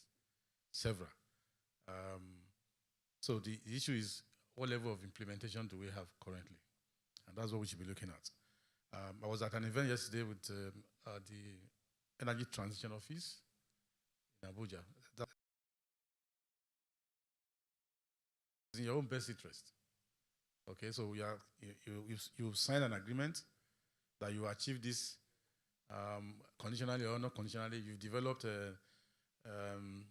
NDC sectoral plans to say you achieve this. Okay, so it's in your own interest to push for adoption. But the issue of implementation is of critical importance, and I'll cite a typical example. So I was pioneer president of RIAN for 6 years, up until December last year. And I know we made several efforts to push for several policies. Some of them we are seeing, them in action on the mini-grid policy framework, for example. We push for incentives. Interestingly, if you check most of the policies that have been approved, there are incentives in those policies. For example, the NRE AAP, Nigerian Renewable Energy Efficiency Policy of 2015, signed 2016, has incentives, some waivers, and the rest. The implementation became an issue. For example, I think about 2 years ago, we had, in fact, some of those incentives were gazetted by Ministry of Finance. And then we got to Customs says, you guys are on your own. In fact, this is the first time I will hear that a gazetted rule was turned down by a man.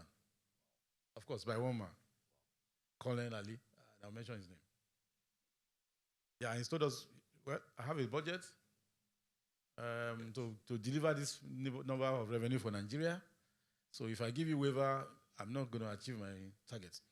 What did we do? We went ahead. We engaged with some development partners. I will mention particularly FCDO, formerly then was DFID. And we came up with a framework and a model that was proven in other countries, Kenya, some other East African. Because Kenya had incentives, they pull it out, and they had to return it again.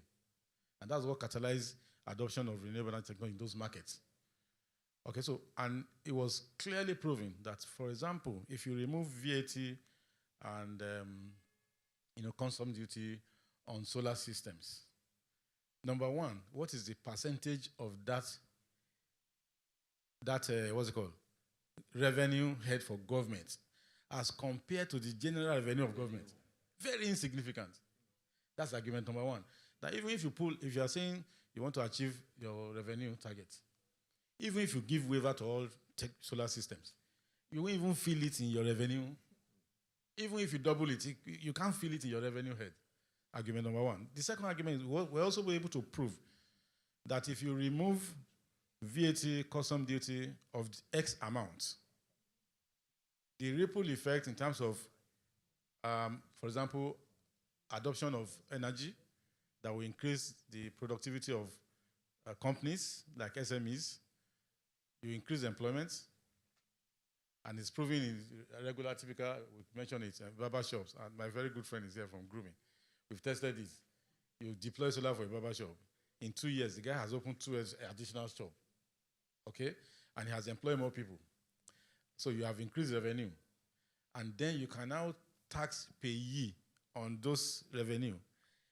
We found out that by that model, the government will generate 4 times the waiver they have given.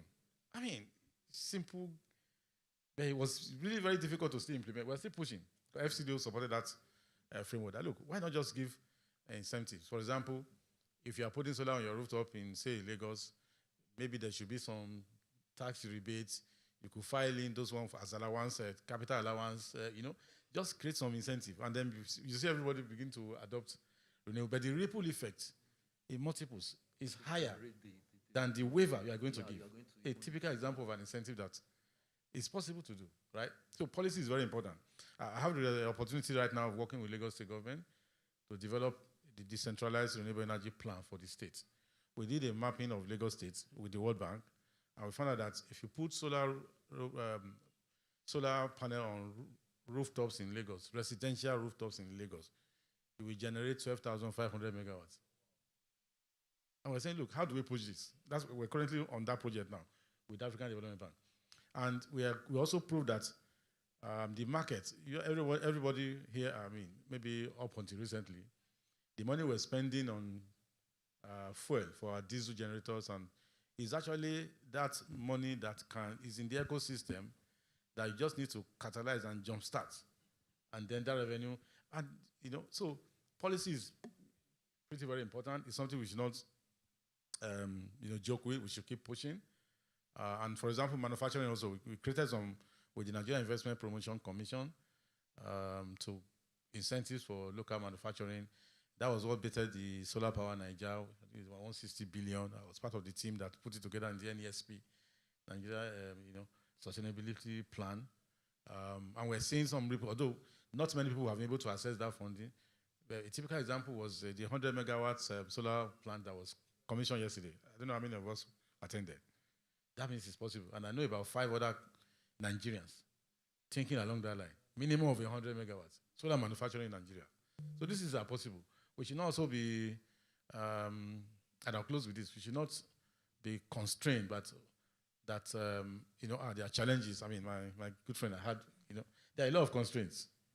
In fact, if you wake up in your house, you will not want to step out, because the constraints are too many. But it's becoming compelling and imperative that the market is growing. It has to grow. How many people will be buying fuel?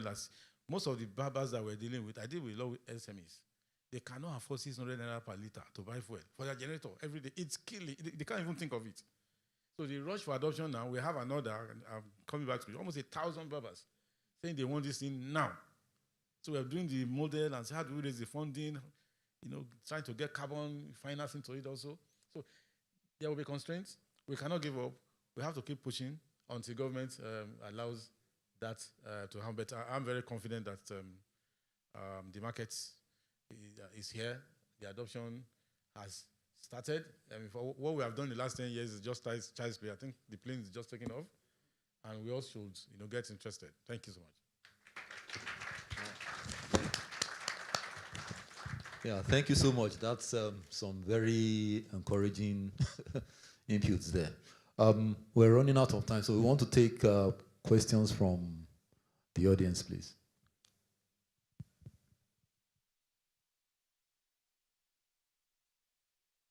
Yes, please. You can go ahead.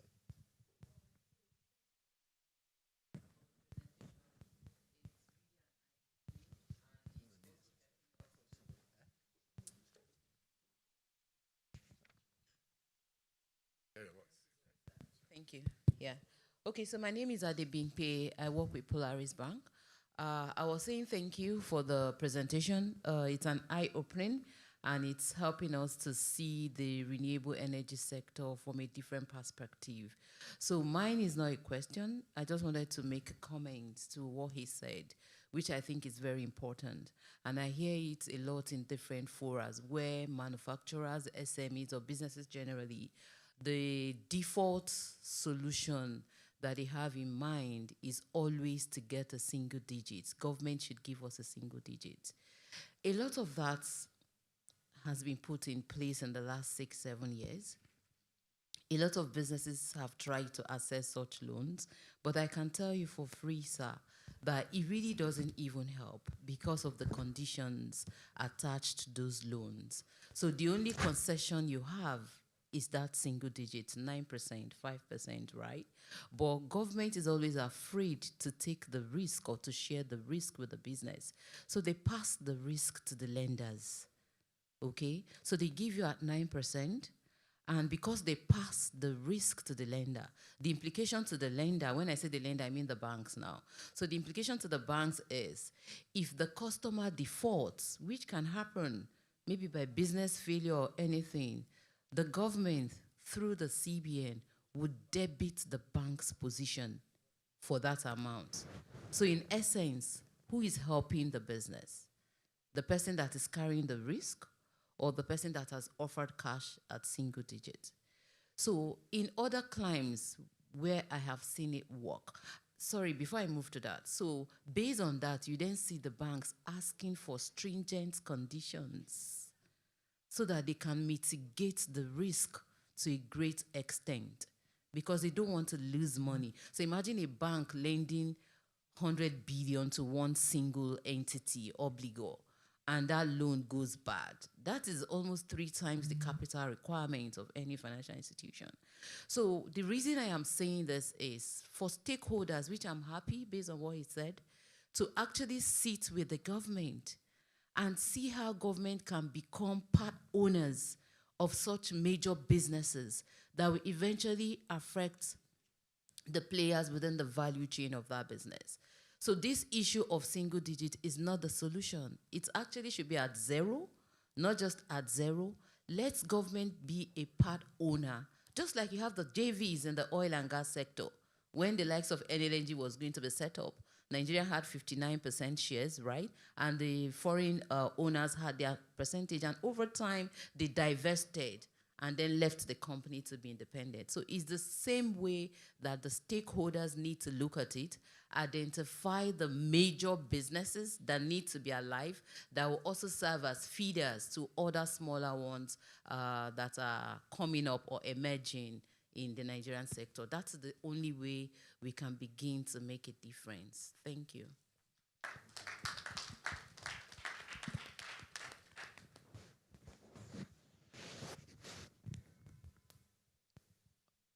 All right.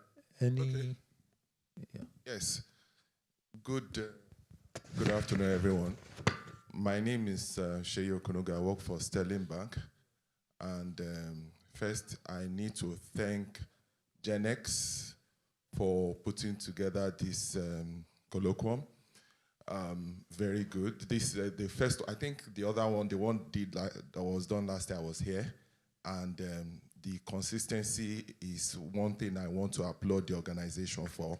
So maybe we should applaud them. We consistently need to have this conversation on a consistent basis. The panelists have made mention of critical information and comments that shouldn't end within the four walls of this environment. It needs to go out, and we need to have that engagement consistently. Part of the things I tried to jot down a few notes. I won't take more than 2-3 minutes. Part of what I wanted to say is what my sister has mentioned, Paula Elizabeth has spoken about. I wrote the fact that equity and seed investment from government is very critical to this sector, as opposed to probably zero funding. And the reason why I said that is my current experience. In my organization, we are partners to probably the first solar manufacturing company in Nigeria, Oxano. So it's a public information now, so I can talk about it. Before now, I will just be keeping quiet as a banker. So it was commissioned yesterday. We're there. It's a 100 megawatts solar factory. So Dr. Adaju has been done. It's been commissioned. So these are part of the things you are preaching. Today, imagine a situation that the federal government has invested maybe 50% seed fund investment in the company, just like my sister said. What it means is that as at yesterday, the value of that company, if it was 1 naira, today, as at yesterday, it will probably be 4 or 5 naira right now, because it has added value, because they are in a stage of production. They have the market right now. And interestingly, by our analysis, that company alone can probably attend to, it can't even attend to 5% demand of solar panels in Nigeria. And there's still so many factors, so many other parts of that production that other investors can come in. You have the cell flakes, for example. We've not started cell flakes.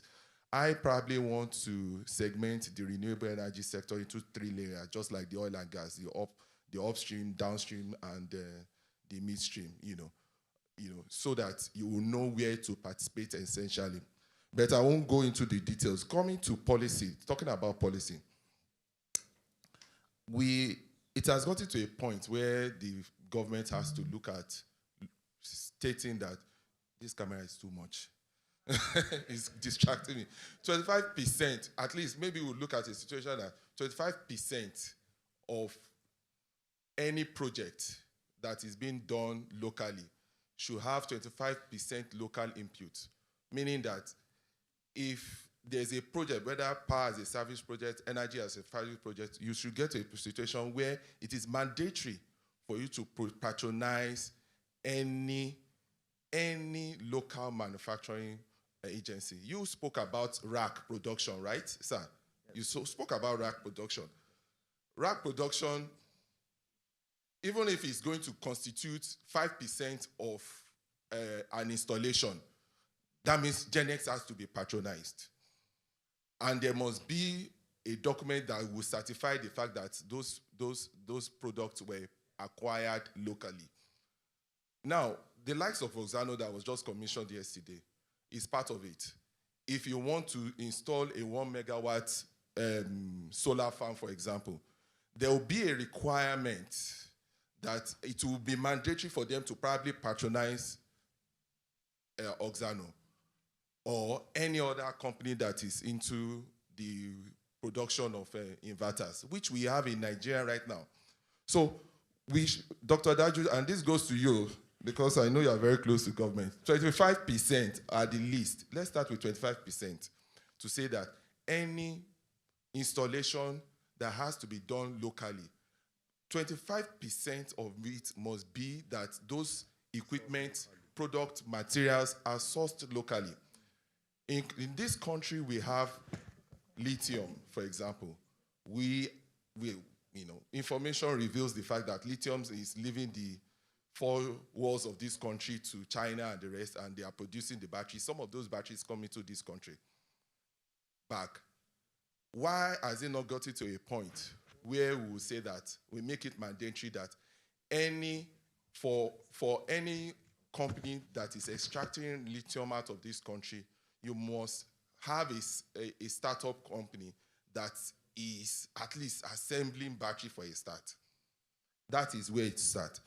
Then, in the course of about 2-3 weeks ago, in the course of my experience on the field, I found out that many companies, whether at Alaba or the likes, the other big companies, Vectron and the rest, some developers, ordinarily, or even government agencies, will say that, oh, look, before we buy your solar panel, you must have certification from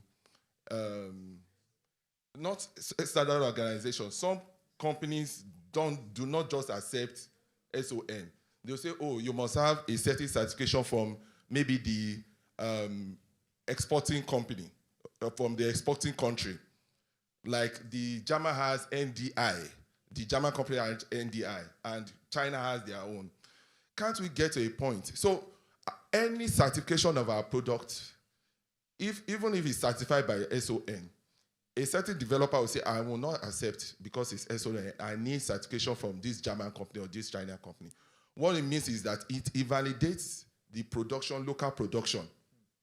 So why can't we get to a point? So instead of saying that, oh, I want to obtain certification from a foreign country because I want to certify my own local production, I'm producing, so to make it clear, I'm producing a car in Nigeria.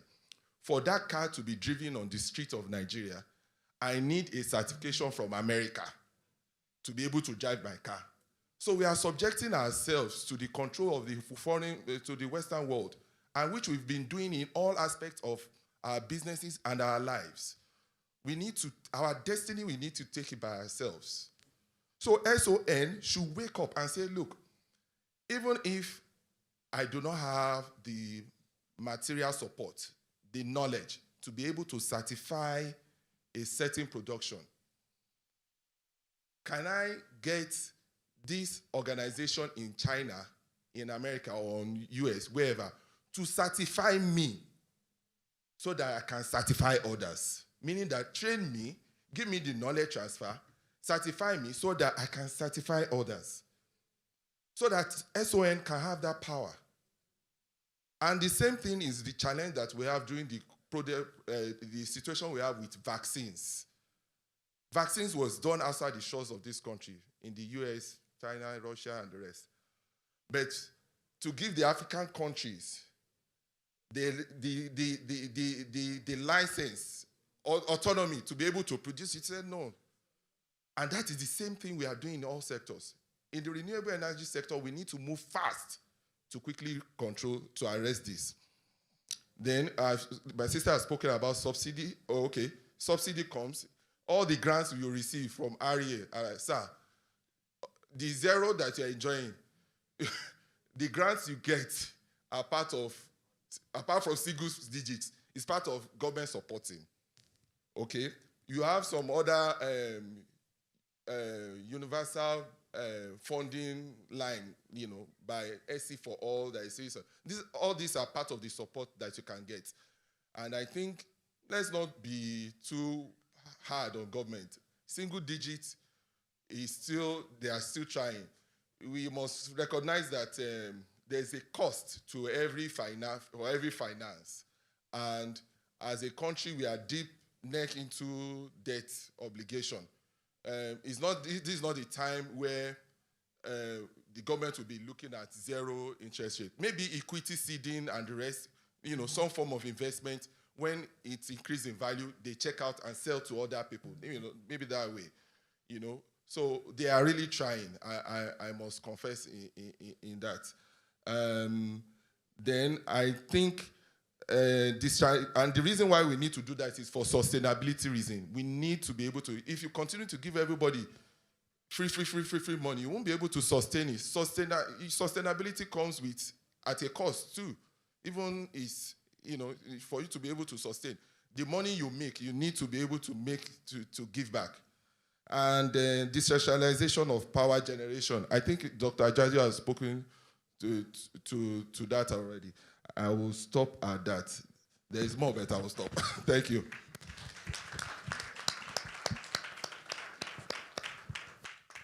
All right, thank you very much. Yeah. Yeah, we have someone online. Sorry? Oh, okay, Ria, okay. Thank you very much. There's something I must say to Nigerians. If you are privileged to work in a multinational, project Nigeria. I have been to a lot of companies where certification is required. The first thing that shut down Nigerian certification are Nigerian within the companies. That's what I found out. We're doing different system certification. Before your certification can be recognized, you must be accredited by a body. We have a body, IAS in America, that accredits us, but you see Nigerian saying Nigeria elsewhere does not have competence to accredit, to certify.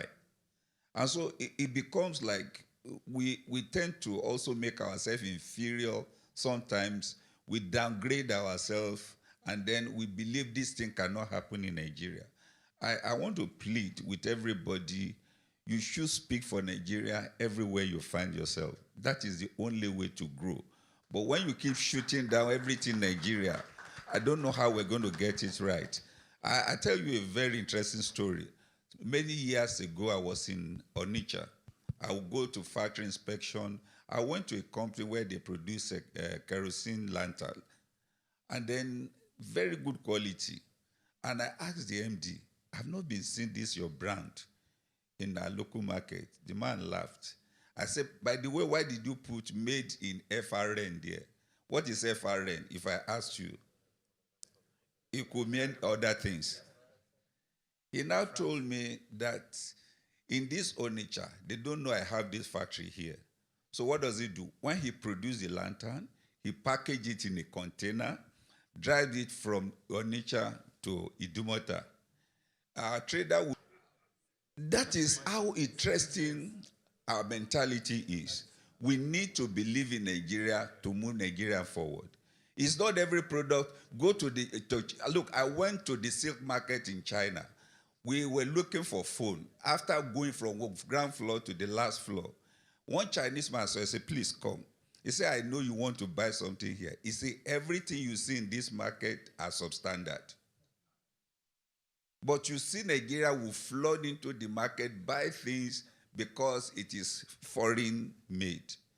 And so, look, I can tell you and challenge us that there are a lot of places I've been privileged to visit where Nigerians are producing product, very good quality. Sometimes their finishing might not be as you expect, but what they offer is better than some of these imported things you see. Because of aesthetic, you reject them. If we start from somewhere, then aesthetic, you can add more money and make it better. But you reject them from the onset, and what do? They resort to counterfeiting other people's product. They want to create identity from themselves, but you reject them, and what do? They resort to other things. So we need to encourage ourselves. When someone is doing it, let us support him, and then don't come and shoot him down that forget about it, it's not good. It's a major problem that we have here. Well, each time we talk about palliative, I say what palliative can be that government will offer civil servants loan. Everybody, if you want to put solar system in your house, we'll go through your cooperative, and then we'll give you some money, and you can pay back over 5 years. And you go to the street of Lagos, everybody start flying the solar panel in his rooftop.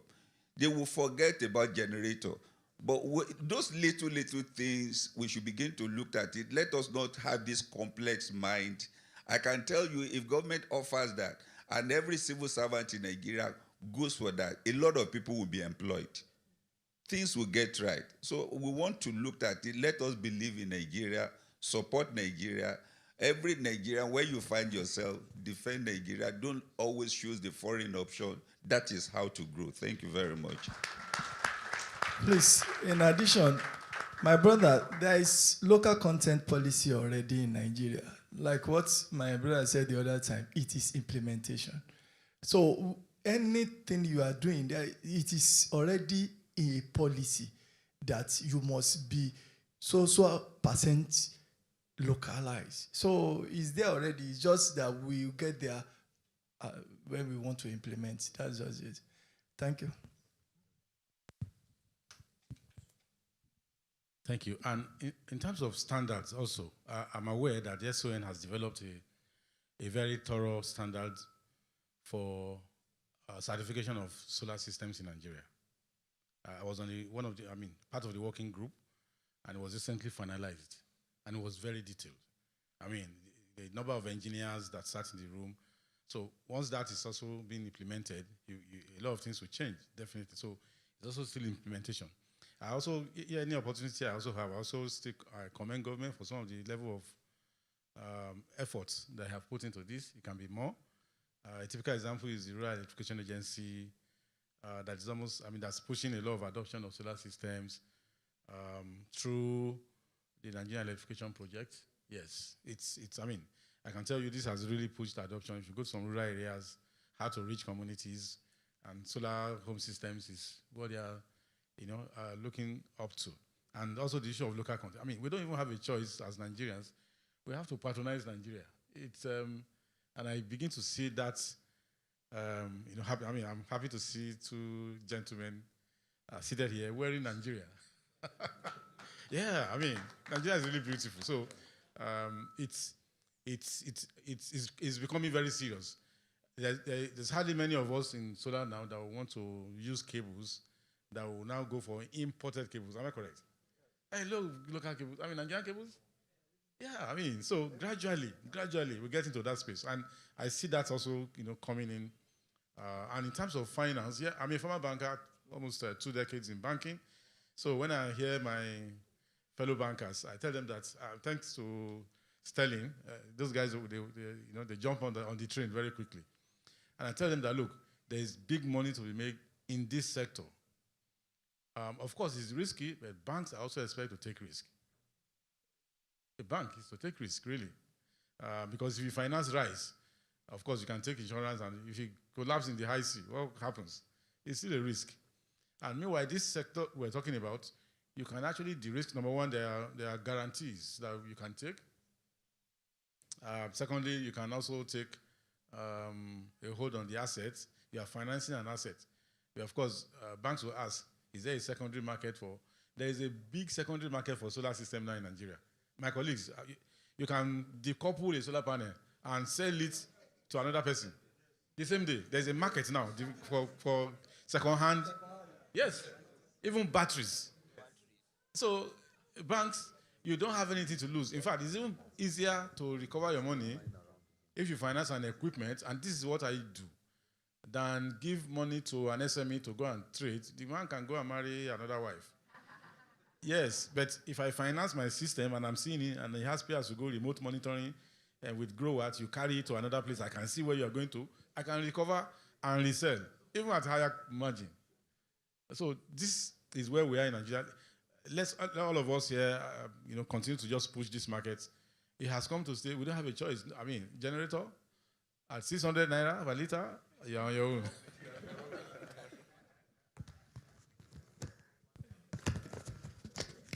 All right, thank you so much. Okay, so we have someone waiting online too. Okay. Hello? Someone. Okay. Good afternoon, sir. All right, Taiwo Okwelua is my name, CEO, Africa Bridge Initiative. All right, thank you for the enlightenment. So I was opportune to see one of the keynote speakers early this morning, and I told him that the lithium business and the market and the raw material is massive in Nigeria, that I'm excited that it's also coming from a foreign. We see that our bankers are scared of manufacturing industry. Do we see that they are scared of the manufacturing industry? Number one. Therefore, the price regulation for the Dr. Dajo, I'm sure he has been doing a lot pushing the government to be on their toes. So for the price regulation, we're having problem with importation. So if we push for price regulation, for now, I don't know, I may be wrong, but I'm looking at it that Nigeria, in terms of price regulation, we are a bit lower than zero or minus zero, if there's anything like that. Because we have a situation by anybody, invisible hand can determine what happens to the market, especially the forest market. So if we push for the price regulation, then I believe that the bankers will not be scared anymore in terms of funding the manufacturing business. So for our local businesses, sir, how do we ensure that the bankers will not be scared of various problems that will come in? Because I believe that all these businesses that we're talking about, once a man brings up a business that's importing and is going to get billions of returns in the next 6 months, the bankers will flog that man. But if I'm coming with a business that is bringing 300 billion in the next 20 years, the bankers will run away from me. So, where do we go from here?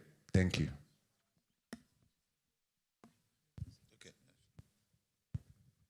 Okay, so I see where the heart of a banker. And this time, let me switch to a banker right now. Banks, they have a peculiarity. And in banking, we call it the risk of mismatch. So you are collecting money that is short-term, savings account, current account, demand deposit that somebody can call on at any time. And then you are asking the man to use that money for a 15-year transaction. It is called mismatch in banking. So that's why you see them, they quickly want to do something that is fast, 90-day turnaround. In fact, in those days, we used to do temporary OD. I don't know if it's still in banking now, TOD. That 1 week, you collect your money back at very high interest rate. So that's one of the challenges they have. Yesterday, I was also telling the ATO office that there's what we call developmental finance. And I think, for example, a Bank of Industry and a Development Bank of Nigeria is in that space. So BOI has some funding. I think it's about 10, I don't know, up to 10 billion now that you can take loan from. You can finance some medium and long-term transactions. But banks basically are wired for short and medium-term transactions. And they are not, banks don't, it will be hard to see a commercial bank that will, a few of them are doing it, that will fund a startup. You are starting a business from scratch and you are approaching a, that's the wrong guys to talk to. In funding, there's what we call early stage growth funds. In fact, there are some that you have to collect grants, to start, right? And then you get to a point that the bank will say, okay, I can look at you now. But I'm also aware that some banks are already even ahead. I believe there will be a few banks in the consortium that finance Oxano, right? So they are also coming to this space gradually, but that's the way they are wired. In terms of price control, as an economist, I probably won't support price control. If you are regulating price, then it's no longer market-driven. And government that is trying to open up this economy for market-led initiatives to say price, that's where we are now that's why the dollar is where it is. It is demand, it's market forces. If you have huge supply of dollar today, that we are manufacturing panels, and Oxano is selling to Ghana, Sierra Leone, Senegal, more, foreign currency comes in, right? And then if we reduce our importation and we generate more dollar, the price will come down. That is demand and supply. So if you are now regulating, and that's the regulation we have put in place that we couldn't manage it any longer. Even price of electricity. Allow market forces to determine. If you are generating power and you are connected to the grid, and there's no cost recovery, you are losing 40% in what we call ATC and C. You won't be encouraged to put in additional investment into that market. So market forces most times are the best, although there will be some intervention once in a while by government to say, hey, this thing, we have to balance it, it's not looking too good. For me, that's probably what I will support. Thank you. Thank you very much, Dr. Adaju. Do we still have? Okay.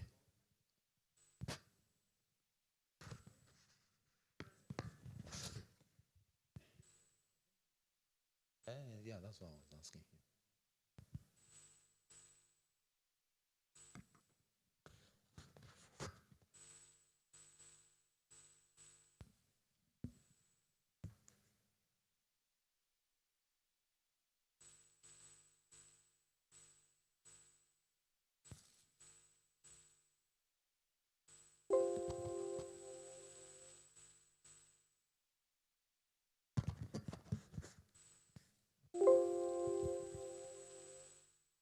We're waiting, We're waiting, we're waiting, we're waiting, we're waiting, we're waiting, we're waiting, we're waiting, we're waiting, we're waiting.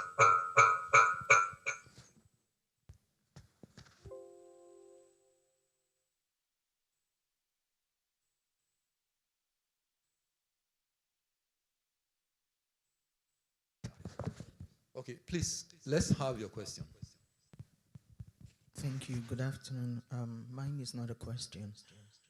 My name is Efe Hussein. I have a solar company, and I also have some partners that can fund solar projects. So if you have a valid solar project that needs funding, we can actually fund.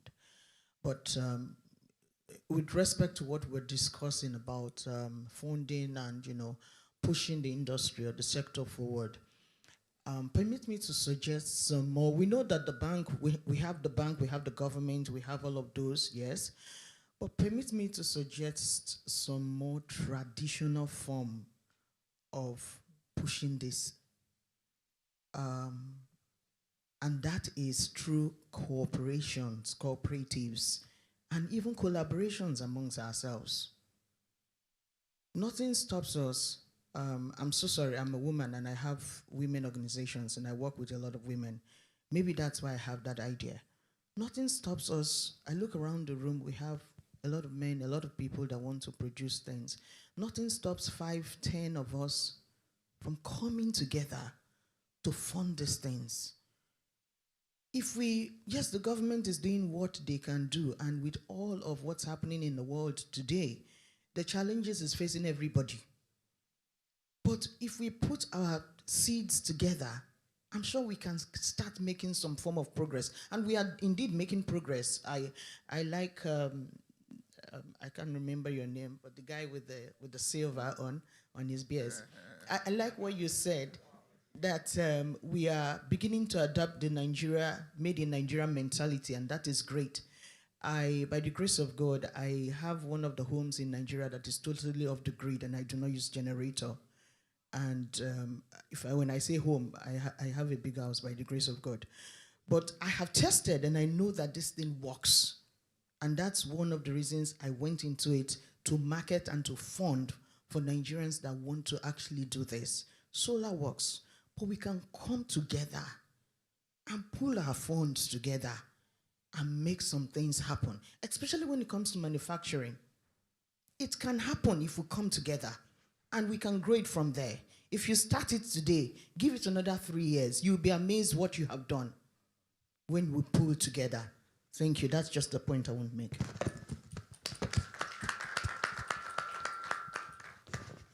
Thank you so much. We're running out of time, actually, and we would like to end at this point.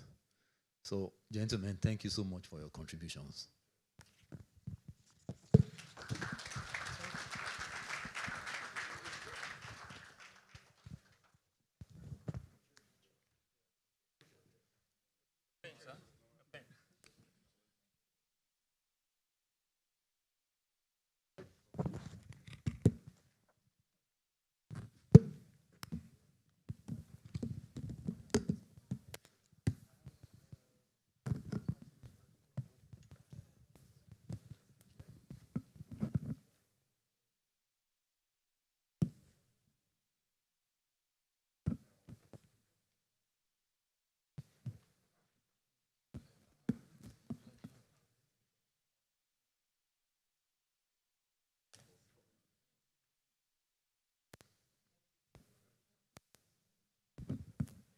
Thank you very much. Please, a round of applause for our esteemed panelists once again. Wow, that was quite explosive. Thank you so much. Thanks for sharing. I know I mean, some of us might still have some questions. You can actually, if you don't mind, maybe put this question on a piece of paper and hand it over to one of the ushers. So we might still have, an opportunity to take questions and contributions after this one. Thank you so much. All right, we are moving on to the next item on the agenda. And this time around, we'll be having a presentation from one of the partners. So I'll be calling on the representative from Jinko Solar. Jinko Solar, I don't know, here? All right, great. A round of applause for her, please.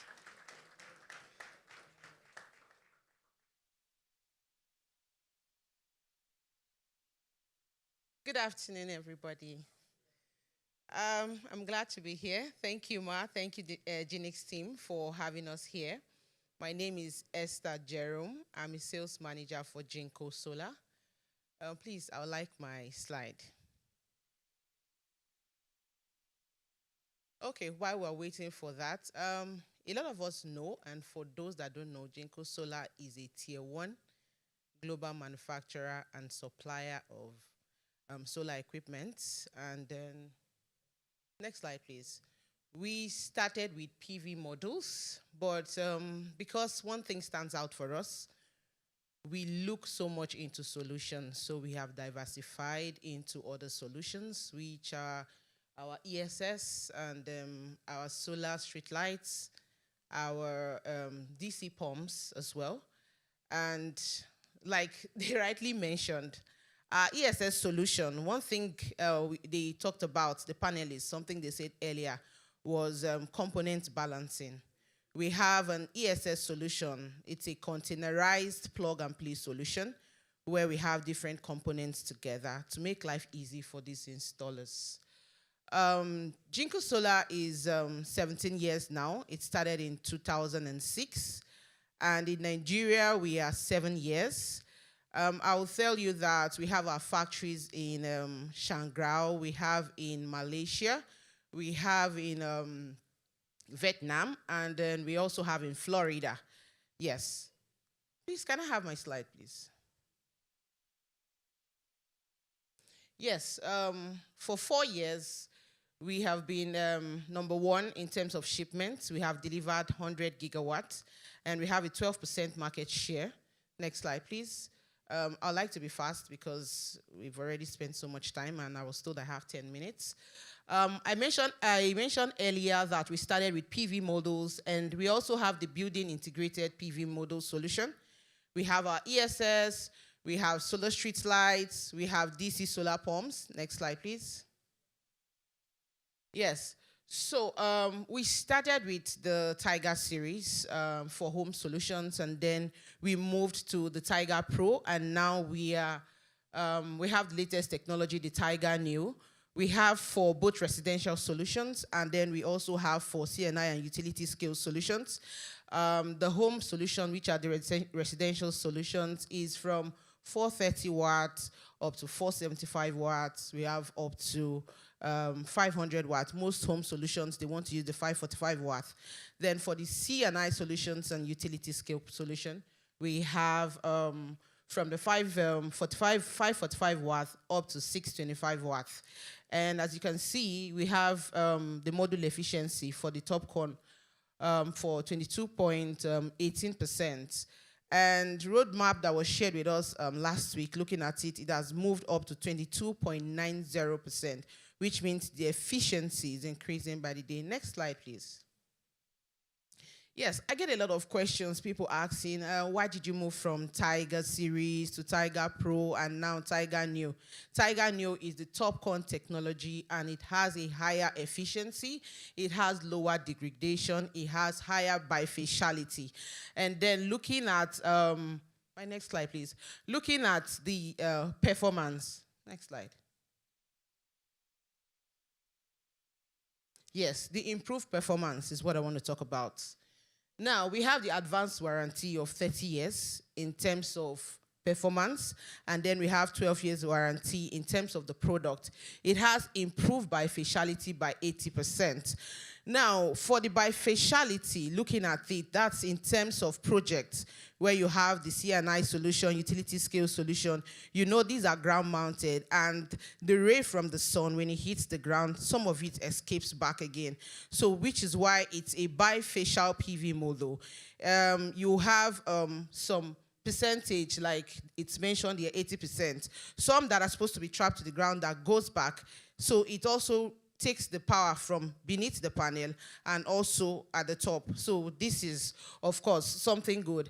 It has better low light performance. It means that during the day, let's say in the morning hour, why people are saying, oh, that solar PV models are generating from 7 o'clock. This can start from 6.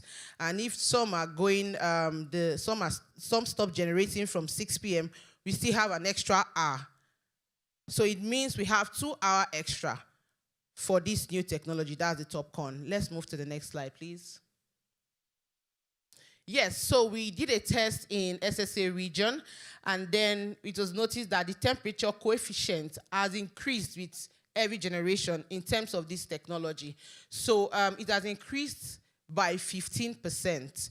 The top con is what we're talking about. We're telling you the difference between the top con and the P-type. It has increased by 15%. Next slide, please. Yes, like I also mentioned, it has improved energy generation over 3% in terms of temperature coefficient, in terms of bifaciality gain, lower LID, and LETIDs. Let's move to the next slide. Next slide, please.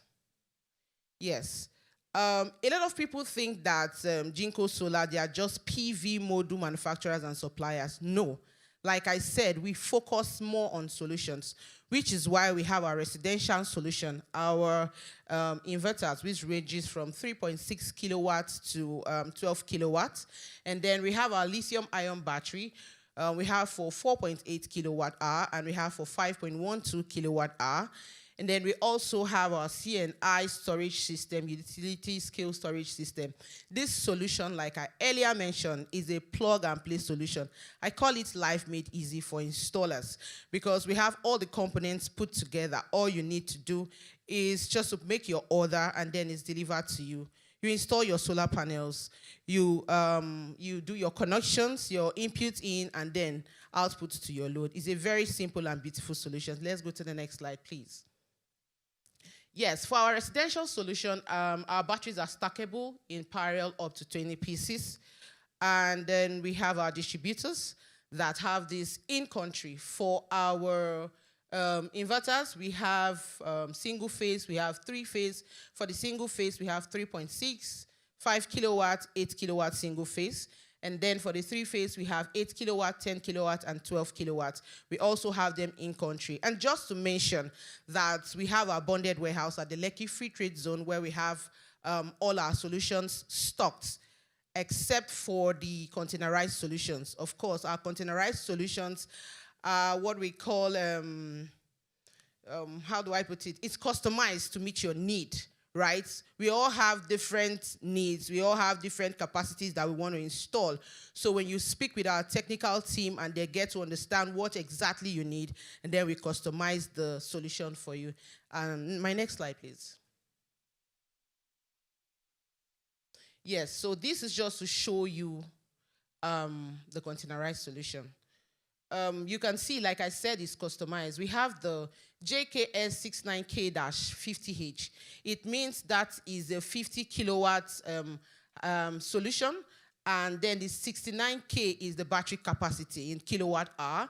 You can have for 50 kilowatt hour, 96 kilowatt hour. You can have 50 kilowatt, 136 kilowatt hour. You can have 100 kilowatt, and the battery capacity varies based on the hours of autonomy that you want. You can have the 250 kilowatt, and then different battery capacities for that. You have up to 500. We have this solution up to 2 megawatts. And then you can also parallel this solution if you need something bigger. It's a beautiful solution and it has been deployed in Nigeria. I'll show you places where it was deployed. Can we move to the next slide? Yes, so this is just to show you what the solution looks like in terms of remote monitoring, right? This is the grid and this is the generator. You have your ATS. The green dotted line shows you what you are expecting inside the containerized solution. You have our STS, you have our battery, you have DC to DC, you have AC to DC, you have the BSS controller, and also an isolation transformer. So like I said, installers, their life has been made easy. You don't need to start sourcing for container, different components, try to test different inverter brands, battery brands to bring together to get this solution. It's already there for you. Let's move to the next slide, please. Yes, like I earlier mentioned, it's the same thing. It shows you the static transfer switch, the power converter from DC to DC, AC to DC, the transformer, battery strings, the BSS controller, switch gears as well. Next slide, please. Yes, so this is in China where we deployed our containerized solution. As you see the way it's beautifully displayed. It has been working. Our factory there in China is totally off-grid. Let's not say, oh, this is just in China. Next slide so we can see other locations. This is in Nigeria. We have it here in Abuja. We have the 1,000 kilowatt and we have 1,200 kilowatt hour battery storage solution. Next slide, please. This was commissioned last week in Lagos, Paras Energy. I went as well to do the inspection before commissioning. This solution, I tell you, it's up and running, and thanks to Paras who have given us the go-ahead to invite our clients, various clients, who do want to see the performance of this solution and see what we have there. This is an off-grid solution. It provides power to Paras Energy Factory and Warehouse. This is a 500 kilowatt, 945 kilowatt hour solution. Like I said, it's somewhere around Eleko in Lagos. Next slide. Also, this is in Djibouti. This is also our solution. We have another one in Port Harcourt. Next slide. I want to see if I have the one in Port Harcourt. Yes, this is in Port Harcourt. This is a small containerized solution. This is, I think this is the 50 kilowatt. Yes, this is the 50 kilowatt, 67 kilowatt hour. And this is just a 7-foot container. We have 7-foot containers, we have 10, we have 20, and we have 40. I tell you, all these solutions are in country. They are up and running. So there's no point saying that, oh, I'm looking for different components to bring together. We all have them. And of course, like I mentioned earlier, and the reason why I'm here is because we are partners with Gennex. So for our solutions, if you need them, quickly reach out to them and they'll make those orders for you. Next slide. Thank you. I think I'm done here. Thank you so much.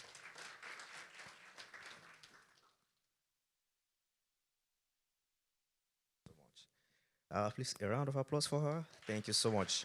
Jinko Solar, thank you. Moving on quickly, we're having another presentation, a partner presentation now. And after that, we'll be going into another panel session. This panel session, I'm really, excited about this panel session. It's going to be interesting. So, without further ado, representative from Growart, please, could you please come forward? All right, 1 second, please.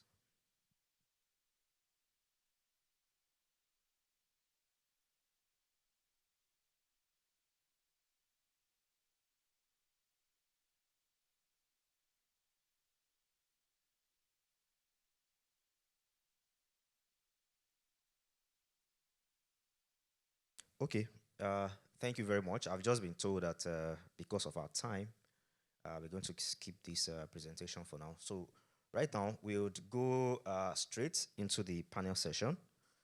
The topic for this session is innovative financing solutions for expanding solar energy access. So we're going to have all the bankers here now. So all the questions that you have, reserved for them, it's time to shoot them now. So we're going to start. I'm going to introduce the moderator now. When I do so, please welcome them very warmly. The CEO of Ashdam Solar and the Vice President of REAN, that's the Renewable Energy Association of Nigeria, Mrs. Damilola Ashale. Please, a round of applause for her, please. So you can make your way. Okay, next to that, I'm calling on the Group Head of Products and Market Development at Polaris Bank, Mrs. Adebimpe Ihekuna. Please, a round of applause for her. Special Projects Manager, Grooming. All right, let me take that again. Special Projects Manager, Grooming Center, MFB, Mr. Chikezie Egbefule. Egbulefu. Sorry about that. Thank you so much. Last but not the least, I'll be calling on a business partner, senior relationships at Standard Chartered Bank. Senior relationship manager at Standard Chartered Bank. Adediwura Owo. Is your hair? Okay, great. A round of applause for that, please. Okay, so we'll be starting right away. Thank you so much. Over to you, ma'am. Thank you so much. Good afternoon, everyone. I'm excited to be here and also excited to be having this panel session with our bankers. So, my name is Damilola Ashale. I'm the CEO and the co-founder of Ashdam Solar Company Limited, and I'm also the Vice President of the Renewable Energy Association of Nigeria. And yes, I'm glad to be here. And I would like us to introduce ourselves first before we go into the main thing of today. Thank you very much, moderator. My name is Adebimpe Ihekuna once again. Good afternoon, everyone. I'm the group head for product and market development. It's the product engine, the think tank for the bank. So where we come up with various strategic initiatives by way of products, and we distribute through our branch network to our various customers, which I'll talk to later on. Thank you. Good afternoon, everyone. My name is Chikezie Ebulefu. I'm the head Special Project Grooming Center. Basically, the special project has the renewable energy and marketing of Grooming Center in charge, and some other product development activities. That's what we do at Grooming Center. Thank you. Good morning, sorry, good afternoon, everyone. My name is Adediwura Owo from Standard Chartered Bank. I'm a senior relationship manager. Basically, what I do is deepen relationship and, help our clients to navigate through this, through these tough times. So much to speak about, so we'll just follow the panel. Okay, thank you for the introduction. So my first question to us today is that, being commercial banks, what are the special offers that you have for the renewable energy sector? Listening to all the challenges that the first panel session has spoken about, so what are the special offers that your bank have for us to actually leapfrog into deploying more solutions? And I'll start from you, please, Ms. Adedipe. Okay, thank you very much. We all know how important this is as a nation before you even come to the bank level. Going green is our desire, and that's what we're all pushing for, okay? And going green is not just writing it in the book or just saying we're going green. So it has to reflect in your action, your strategic focus, your corporate social responsibility. So first, I would like to speak to us in Polaris Bank. For some of us who have been following the story, okay, we're a digitally led bank, all right? And we're not just saying it, or we didn't just write it in our vision or our mission. We have received the Digital Bank of the Year award 2 times back to back, since the last 2 years. And what gave us that award, it's our capability to have reduced the level of paperwork. We've digitized our entire process. We have one of the robust mobile app in the industry, Vort, where you can go in and do everything that you need to do in a bank branch. That can happen on that app today.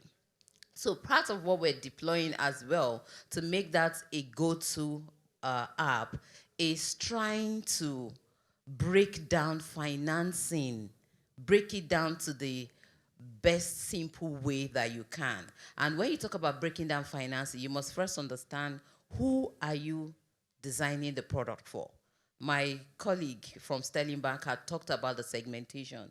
So based on what we've listened to today, we see a lot of people having the needs for the solar panel. You have government, you have the corporate, you have the small SME, you have the commercial, and you also have the individuals, like my sister also spoke about. So part of what we've done is we've designed a simple generic product that we call buy now, pay later, that cuts across all the segments. So today in Polaris Bank as a business, and you want to invest in the solar panel, there's a special scheme that offers special discounts different from the shelf pricing that you can access to be able to invest in the solar panel. The same thing with government. So today as a bank, we have about 5 states in the north working with the chairperson of the Internal Revenue, okay, where we do digital collection for hospital payment, for example. And we know the way government parastatal is set up. So we provided the solution, and the problem they had is they don't have power. Do you understand? To power the application. So part of what we did is to invest in a solar panel that helps power that application such that when patients come into the hospital, they can have access to the health service immediately. So we have more than 5 of that in our books today. And that's, of course, driving the collection in terms of payment of services. As salary earner as well, you can just click on, within 1 minute, the funds get disbursed to you. And beyond that, we're playing within the entire value chain. So as you have the importers, we have people who import solar panel, they import big time, and they also have distributors just like Gennex. So we also provide working capital requirements for the distributors so that they can buy from people like Gennex, and they can also then distribute within the various regions across Nigeria where they operate. So this is how we play within the entire value chain, and we have specific dedicated renewable energy product servicing this market. Thank you, Ms. Adebimpe. Over to you, Mr. Chikeze. Thank you. Yeah, for us in Grooming Center, we have specific products for people who actually want to access funding for if it's solar or bigger solar system. We have the solar loan product and the green energy product, which is actually for individuals and businesses who are actually heavily dependent on energy and who want to switch to renewable energy. It gives them the opportunity to access up to 10 million at the rate of 27% per annum. The solar, which is for our clients, existing clients, is actually for lower wattage product. We actually went out purposefully to actually launch this product because you can see that, you agree with me that presently the interest rate for lending is actually going up. The MPR is about 18.5%. And of course, if you want to do lending, of course, the MPR is a benchmark for which you lend. So thinking of single digit is actually not reasonable.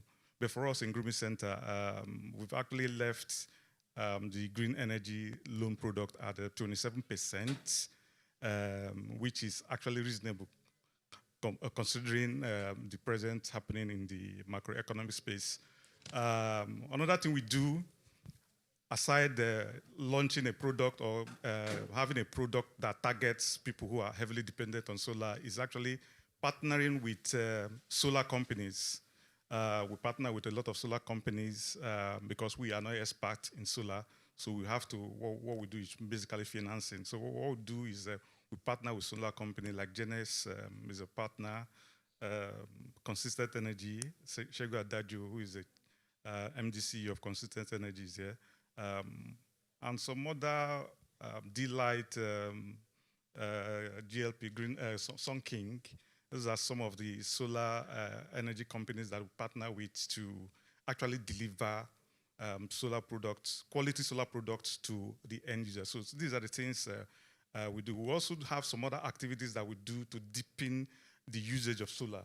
Like we are presently talking with some union. As I heard somebody mention association. We are presently discussing with some association in the north to actually help their member access solar equipment. So all these are things that we have done in Grooming Center to ensure that we actually deepen or expand the usage of solar energy in Nigeria. Thank you. Okay, thank you, Mr. Chikeze. Please, let's clap for them, please. So over to you, Adediwura. Thank you very much. All right, Standard Chartered Bank is very, very keen about sustainability agenda. And I would say that across our footprint all over the world, this is an agenda that the bank is driving so passionately. And bringing it home to Nigeria, the bank actually is supporting and providing financial services for organizations that are into renewable energy. And then that is why I'm here, and which is why, of course, Gennex Technology is our client. So without wasting our time, I want to go into the nitty-gritty or the majors why we are here, which is financials, right? At the moment, to show our passion and also our commitment to renewable energy in Nigeria, we have partnered with, or we're in partnership with Gennex, to support our staff. We thought about it and we said, how do we start? So we decided to start from home, which is, bringing the solution to staff. And what we do is, right now we have a lot of our staff who are able to, access, be able to purchase the solar system, over a period of time, maybe paying gradually for a couple of maybe months, 12 months, 24 months, easily. And, a colleague of mine wasn't around last week when that communication was sent in the bank. And then when she returned this week, I sent that communication to her, and she was like, you've saved my life. I've been thinking about something like this. I mean, that is how you help people around you. And I said, you won't tell me that I haven't helped you this year. I've really helped you this year. So go get yours, yeah? So, I mean, that is the bottom line. That is why we are here. That is what we are driving. And another thing that the bank is doing is, we know that a lot of people want to get this, but how do you go about getting it? So with our credit card, you're able to get as much as 7.2 million naira. And then you can as well access our loan, our PIL. You can get as much as 25 million naira on our PIL. So, I mean, with these solutions available to you, solar should not be a problem, right? So if you want us to discuss this further, I'll be somewhere at the back where you can reach out to me. Yeah. Okay, thank you so much, Adediwura. Please, let's clap for her, please. Okay, so my next question for you is kind of, because, so please you take it as it is. A lot of us, I would say a lot of us, because me inclusive, we've tagged some commercial banks as time wasters. Because you go to the banks, you submit different documentations, and it takes a lot of time. I've heard you talking about digitalization. I've heard the microfinance talking about having solutions for solar, and I've also heard you talking about there's access to 7.2 million, there's access to 25 million, but all these sometimes sounds like magic to some people when when the time actually comes to access those opportunities or those funds. So please tell us here if, yes or no, your banks have dedicated, because now we are RE sector, we are renewable energy sector, so we don't want something generalized, we want something specific for us that actually answers solves our problems as the RE sector. So your banks, do you have desks, functional desks, not just desks, functional desks that are accessible to us as renewable energy entrepreneurs? That is first. And then also, what are the kind of documentations that is required so that times are not going to be wasted and things can quickly speed up with us whenever we come to you? I'll start with Adediwura, please. All right. Well, I say we have a dedicated desk for renewable energy services. I won't say no. Yes, I won't say no. But the thing is, if you enter the branch to do any of our branches and you speak to renewable energy, I mean, you will get service. And that is the truth, because the agenda is something that's been driven across board. I mean, the bank is really passionate about renewable energy. If you look at, in fact, in our credit system is such that we go about customers, that are targeted in this business. Clients who are into this kind of businesses, they are the ones that we are targeting to say, what, we want to support you. We are passionate about it. We know that there's a global go-green agenda, right? And we know that Nigeria is not there yet. I mean, we have a long way to go. And when we have people who are into this nature of business, it is in our interest to support them in whichever way we can. And that is what Standard Chartered Bank is here to do as part of our commission or our commitment for Here for Good. So we are saying that if you go into any of our branches today, you will get service. However, let me also mention, so that I don't just put it out there, let me mention that the PIL that I talked about and the credit card, you should be a client of Standard Chartered Bank for you to be able to benefit. You must have been with us for about 6 months, we've profiled you and all of that, then we can, give you that kind of service. Please go ahead. Yes, thank you. So for me, at Grooming Center, we actually have a dedicated desk. In fact, a unit, I'm the head of the unit is here, Philip. We have a green energy unit that is dedicated to servicing people or requests that pertains to renewable energy or energy efficient products. Then your second question was? The documents. Okay, yeah. And then the turnaround time. Okay, yeah. So as regards to the documentation, one thing I would say is that I was a banker, and also I worked in the credit department of the bank during my banking days, and I know the documentation requirements of banking. One thing that slows disbursement of funds to any person that wants to get money from bank is actually the issue of is the loan secured? They need collateral. And in my days in the bank, for you to get a loan, you must get a collateral that is equivalent to that loan, almost equivalent to that loan, or higher than the loan you're about to take. That is for the bank. But for us in Grooming Center, we actually don't take collateral. That aspect is actually cancelled because we've realized that the collaterals don't pay the loan. If you take a house as a collateral for a loan, the house is not going to pay the loan. What is going to pay the loan? It is the cash flow from the business. So what we do is actually determine the cash flow from that business venture. Any business you are going to do with our loan, or if you are coming for a green energy loan, we assess your capacity to pay based on your cash flow. So it is what we do. So the aspect of going to ask you to get collateral and you now start perfecting the collateral, it takes a lot of time for you to perfect collateral. Like years, if it is a landed property, it takes years. You got to get C of O and stuff like that. And at the end of the day, the client is discouraged. We've eliminated that. We'll come to Grooming Center. If you are very serious, within a week, you can get the loan for green energy. Okay, can you please give him a round of applause, because that's actually what we are looking out for. If it is actually true within a week, within a week, that's what we're looking out for. Okay, so over to you, Adebimpe, please. Okay, thank you very much once again. Responding to your question, if we have a dedicated renewable energy desk at Polaris Bank. So the answer is yes, but I also like for us to be clear, so we don't go with the wrong impression. So we need to understand the way the banking industry works, just like any other business, like Gennex today. I'm sure they have corporate customers, right? And they have SMEs. I don't know if they deal with individuals. So it's the same way banking is. Banking is also business, just the same business methodology. So in banking, we've segmented our markets.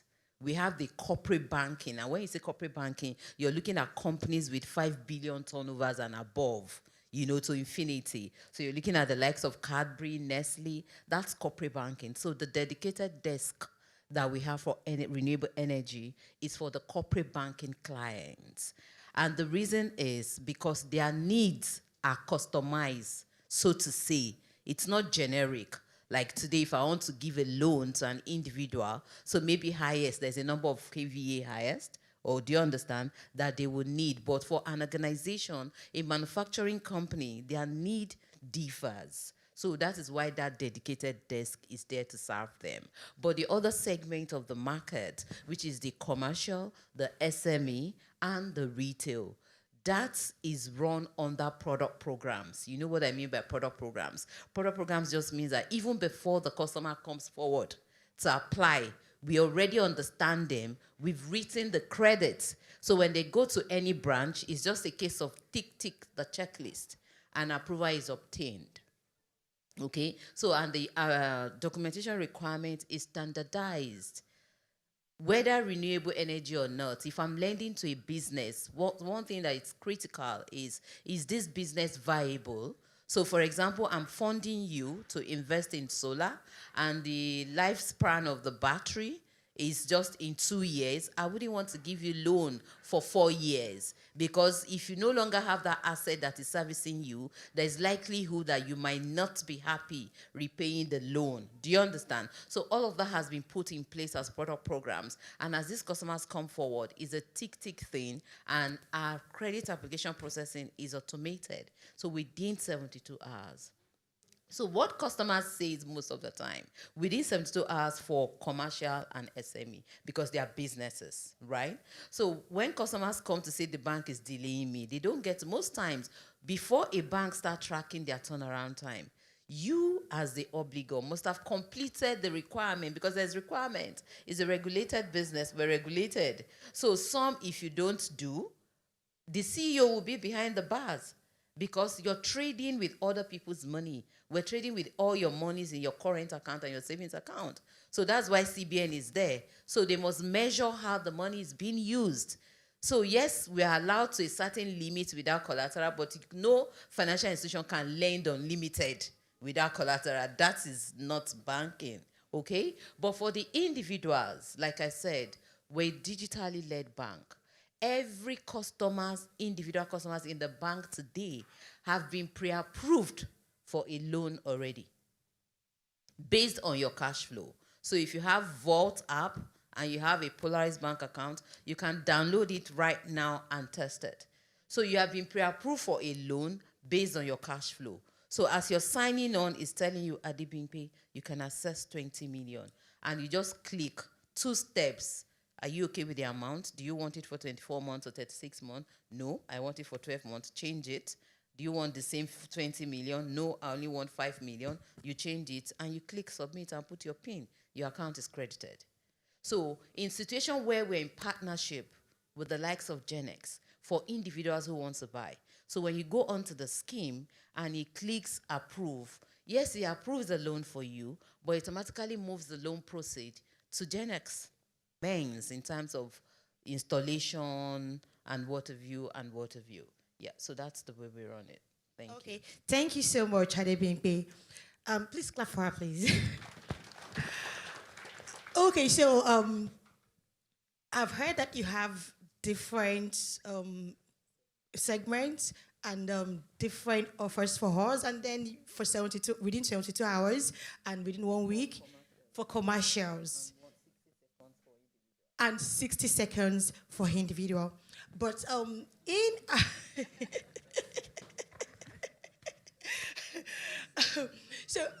I still want to bring these a little bit closer to us in the Harry sector. And in Harry sector, we have kind of projects that we are offering. We are either driven by probably we want to provide a solution for a commercial and industrial company, or we want to do a mini grid, or we want to do small projects. So sometimes it might not be easily accessible for us, or the solutions that you have on the Vault and the other apps might not be the right match for what we need. It might not be the right match for what we need. So what can we as industry players do to ensure that the requirements, which you have not mentioned those requirements, I asked for those requirements, but none of you actually mentioned those requirements.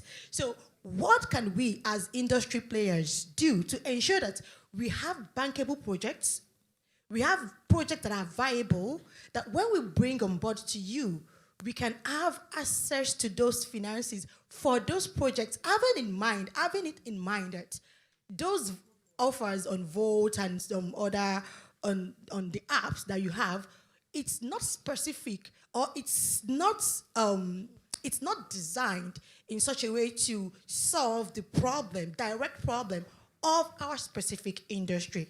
I'll start from you, Adibimpe. Okay, thank you very much. Just so let's clarify the requirement you talked about. And again, I really want us to hold on to the fact that customer segmentation differs. And I'm happy you're reinforcing it again. You have the commercial, you have the corporate. And that is why it cannot be driven through product programs. Because when you say product programs, it's generic.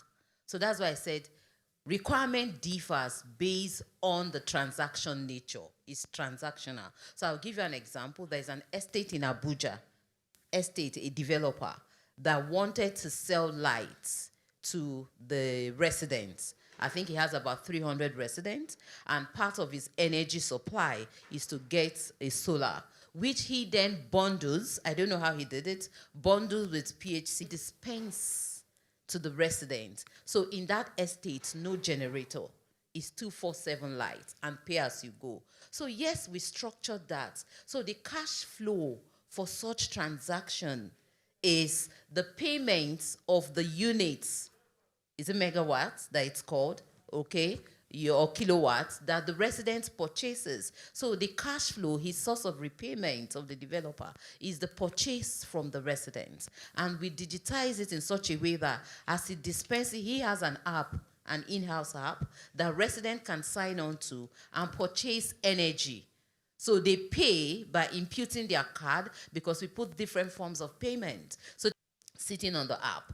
That wallet belongs to the developer, and that is the way we feed the repayment for the loan. So that is customized for that developer. So there's another person who is offering an independent grid to a small community. So it differs. All you need to do is to call on us. We will sit with you, because that's actually the meaning of banking. No bank can offer a generic product to everybody. It has to be customized based on the nature of the transaction. The guy that provided the mini grid, because there was no government lines to that, and you know, they're assessing power, buying 100 naira, 200, 500, depending on your capacity. It's pay as you go. So his source of repayment as well is the payment, the repayment proceed. So what bank just want to see, which is what's the thing that CBN called it, responsible banking, is to ensure that one, he's got government, the state approval to institute that grid there, install the grid there, right? And there is a way to track to ensure that people are actually paying. Then you do your projection. You can't just come to say, okay, I want to plant a mini grid here. And meanwhile, the population in that environment, there's no need for it. They use generator, they have lights. So who says they would patronize, you know, the purchase of a private supply of power? So it can't be customized. So it's based, what is important is the banks are open to this. A lot of us are playing in this space. My colleague from Sterling has said a lot about what they did. We are playing a lot. I've given examples of a number of clients that we funded. We're about to launch with Gennex for the individual aspect that I talked about. And we're also funding the distributors, because they can't be everywhere. So it's a distribution channel for every viable, profitable businesses that we've seen in Nigeria today. They thrive on distribution. Like you have Cadbury, you have Nestle. The only reason why the man in Kotangora can buy the 25 naira Milo sachet is because PIC or WAMCO has distributor in that state. So it's the same thing. So we're funding the entire player within the value chain.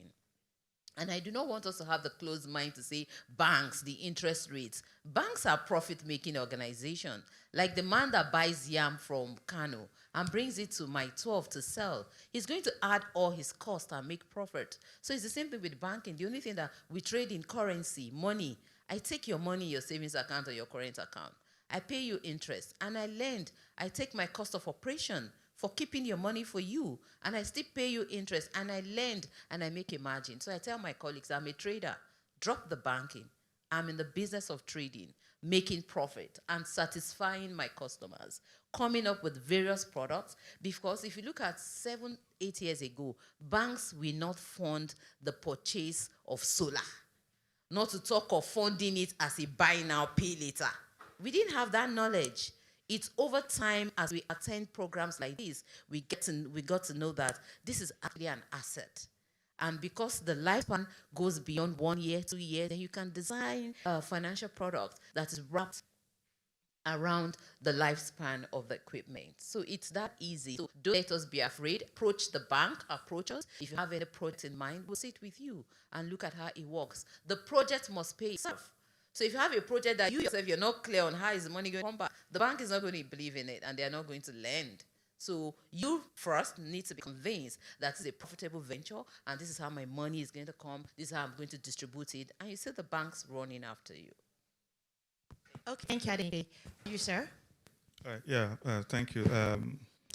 What we do, like I said, we already have a product dedicated. So the documentation requirement is what you're talking about. It's actually stated ab initio. We don't do a lot of documents. However, if the request is more than our present limit, they can seek for approval on special cases.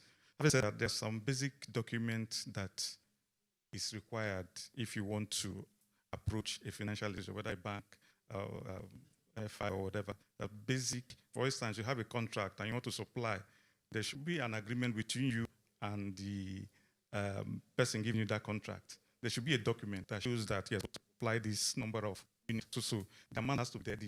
The value of the contract has to be stated. These are the documents that you can approach the bank with. Or this is a product, the contract I have, I want to deal. So based on that, we do an assessment and see, okay, what margin are you making? So if you wanted to do this business and we collect our interest, are you going to have enough margin after paying back your cost, after recouping your cost? You're going to have a margin. Those are things that we consider. But the basic thing is that you must have those documents, basic documents. Like I said, we don't look at collateral that much because it is a waste of time. You waste your time, you waste our time. You keep it and nothing happens. Look at AMCOM. A clear example is AMCOM. The collected collateral sees a lot of landed property and cannot sell. The people are free, but they cannot sell those properties. And the loans, the vault is also bad. So you find out that collateral does not. So what you do is basically on the ability of that business to repay that loan. And before you do that, you must have done your feasibility study, which is what she was talking about, to ensure that the product is viable. And once that has been done and confirmed, then you can approach the bank with all the necessary documents and you get money disbursed. Thank you so much, sir. Over to you, Adibora. Thank you very much. Documentation is major when it comes to disbursement, loan, and solutions in a bank. Let me just quickly mention that a lot of people, when they approach the bank for financial solutions and services, and they usually come and say, I need this money, I need this support, I need this funding, but they haven't done their homework. What do I mean? You see a business, maybe it's so and so limit, and he's been using his personal account to run his business. And so he comes to bank and he says, I want loan, I'm loan. And the bank has to see your bank statement. And you look at the bank statement, you can't relate it. And the guy is saying that, you know what, this business is profitable, I'm able to pay this, I'm able to pay down the loan, I'm able to access the loan. But on face of it, we cannot say it. However, what the bank has decided to do is to do, so if you have an account, it's, independent of the corporate account. We can incorporate both. So, okay, is this one and this person? But for big corporates, we're not to do that because it's on its own. I'm just saying, you save yourself a lot of stress when you have a good or a balanced bookkeeping. So if a business person here, it's telling you that you should please go ahead and use your corporate account. Have a corporate account where all your inflows are going into and all your outflows are going to for your proper bookkeeping. That will help you get some, fraction from the bank here. traction. And that thing I like to talk about is tax certificate. I mean, I can't count the number of applications I've had to reject because you don't have tax certificates. If you want me to speak, and it's not because the bank doesn't want to do it, because you don't have tax certificate. It is the requirement. So you don't have your tax, there's no way I can do it with you, and it has to be updated. And so please, if you are a business person here, to make yourself bankable, be more bankable, please try and get your TCC. Then another thing I'd like to mention here, just for the knowledge, is DBR. It's called debit burden ratio. Many times have organizations or individuals who have maybe loans in different organizations. And lots of them don't know that banks really speak to each other. So you have loan with Stanbic, you have loan with GTB, you have loan with. I just need one money, like, oh, let me reach out to the bank, I've not collected the loan there. The bank is going to put your bureau reports, and everything is going to be there. So if the bank is saying, I cannot give you loan because you can't pay because you already have loan obligations in, so places. I wonder, why can't you give me money? I mean, I will pay, but the bank cannot expose you to so much, debts beyond what you can take. I mean, and there's a ratio for it, right? So those are the issues, and a lot of times we have to explain to customers to say, this is how you go about it, this is how you go about it. And I think I also mentioned that while I said that we don't have a particular desk, for this kind of projects, if you go to any of the branches, you will get the support that you require. And then we can also as well structure something for you. I won't say that we have a desk dedicated, but if you speak to anybody in Central Bank, business operates, and I like the fact that there's an emphasis on the different departments. So you have the individual clients, you have the corporate client, the SMEs, and you have the corporate. So whichever category you are in, maybe you're an individual client and you want to get some in your house, or you're a business person, you want something in your business, it's open for discussion. We actually structure something for you. Okay, thank you so much, Adidira. Okay, so the time is going, but I would like to just give an overview of what I just got from this last question. Is that number one, is players in the industry, if we want to access banks and access funds from the bank, we must have a good cash flow that the bank can go back to and see that, yes, you can pay back the funds. Though I would say, yes, you have to risk. But as some of the first panelists have said, some of the equipment we deploy in the industry, even all the equipment we deploy in the industry, they are enough for you to give free money. Am I not correct? So because the products, you can see one before one right there, it's in our industry, there are some products that they actually appreciate instead of depreciating, start off. So you're very, very confident to give our industry access to finance. But yes, the banks is very important. And that means that our projections, so we can't just come to the banks and we don't have good projections. We've not done our financial models very well. We are not confident about what we're saying. Asking us how they're going to get the money. They're saying, I don't know yet. So we have to work on our projections and our financial models very well. Also to access for the banks. And that is that we should have good bookkeeping practices. So we should have bookkeeping practices. Some organizations, they don't care. And if you don't have your records kept properly, banks will not be able to give access to you. And another thing that I heard is that we should be corporately ready. We should be corporately ready. That means we should have all the documentation as a corporate organization. And also, instead of using our individual account, we should use our corporate account for our businesses. Yeah, I didn't hear that. Okay, so thank you so much, my panelists. You're not going to see, it's time for her to have questions from the audience. So please, if you have questions in the audience, please raise up your hand and we have someone to.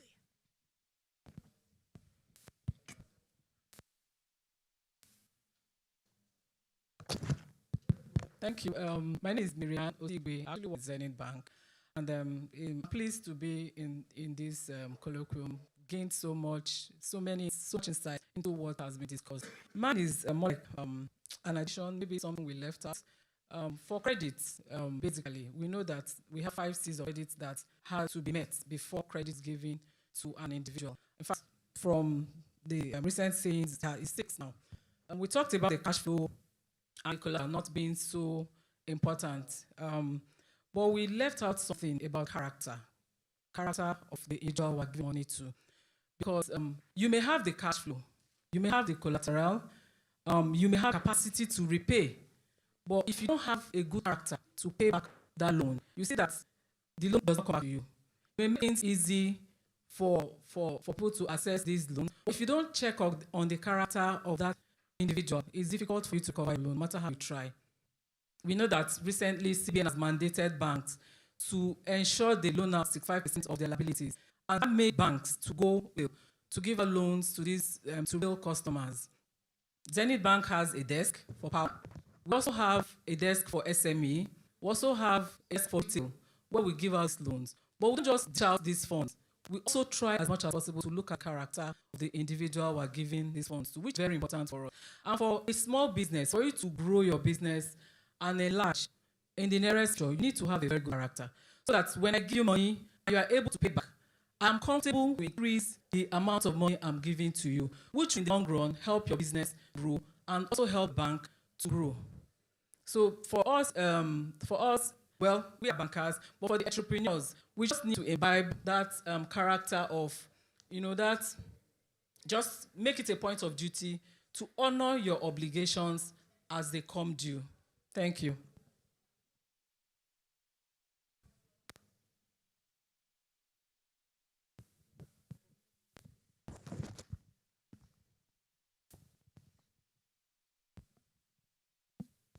Good afternoon. My name is Frank from Eco Technologies. My question is directed to Standard Chartered Bank. The question is, what are the conditions for running a company account with your bank? Before borrowing money, I think the customer needs to have an account with your bank. Is that correct? So what are the conditions attached to running an account with your bank? I hope you're going to know after that. All right, so you want to open an account. First of all, we have, there's a link that will give to you. First of all, there's an application form you need to fill. Right? Every bank does that. So, of course, those application forms that filled that into complete, basically about your company and yourself, to know what people behind the company. Yeah? Then, also, like I said, tax transfer certificate is very, very important. You need to do that. Then, one is search on your company to do a search. What's it, what is that, and that we do that. And then, other internal forms they need to fill, right? I think they're basically internal forms that is major. With your TCC, I think you should be open account, a corporate account with us successfully. I think basically yes. Apart from the search and other grounds that we around what's it called, due diligence that we need to do. Okay, something last year I approached the bank to run an account with your bank, and I was asked to provide the gross, our gross a year. Turnover, you mean? Turnover, yes. And we provided a figure, but that was 35 million. Okay. Your bank, you fill a form where you write this gross and stuff like that, and they said we'll get back to you if you meet the gross or the turnover we want. So yeah, so 50 million, 100 million. Yeah, so every business has its own turnover. Not every bank supports startups. I think someone said that earlier, right? Startup is you're just starting your business, right?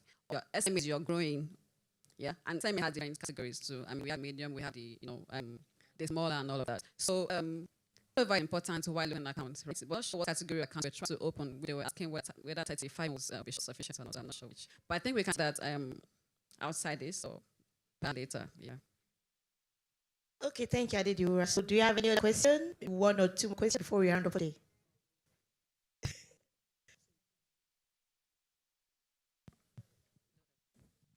Good afternoon. Thank you so much for this Colloquium and being here. I have two questions actually. The first question is that is there a limited budget that spending per category? Because you mentioned that you have something for the corporate, something for the residential as well. And the second question, is there any sort of application or web browser where all the banks are in there and let's say applicant apply there. If one of the banks has fulfilled their quota in a certain category that another bank can take on it, is there such a thing? Thanks. So for the first question, in terms of limit, no. Technically, all banks are regulated. So there's what we call sectoral limits.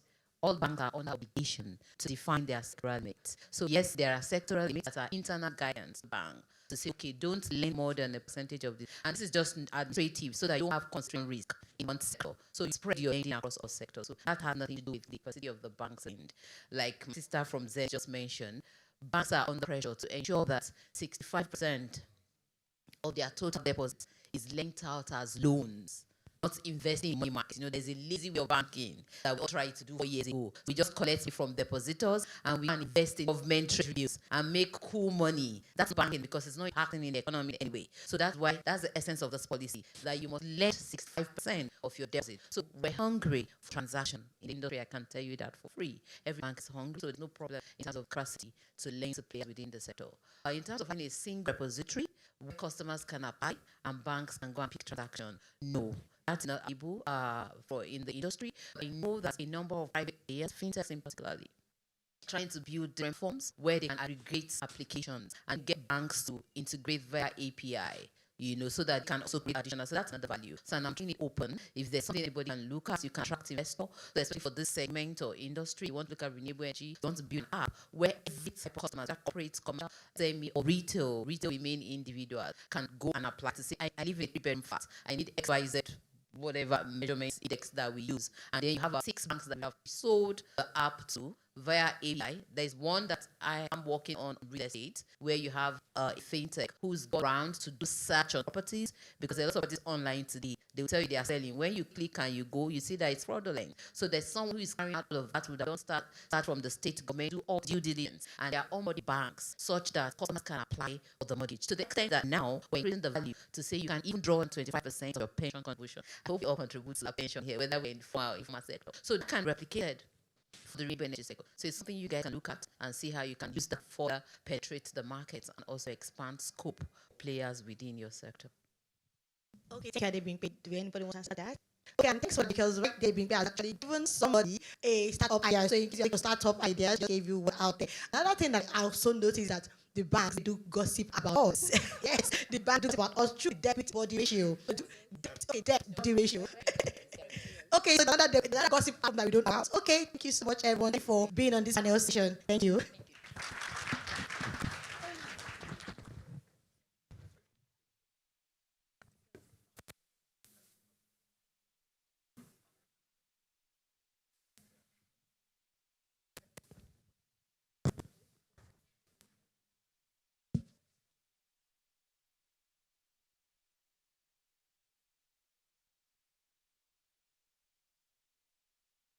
Thank you so very much. A round of applause for our esteemed panelists once again.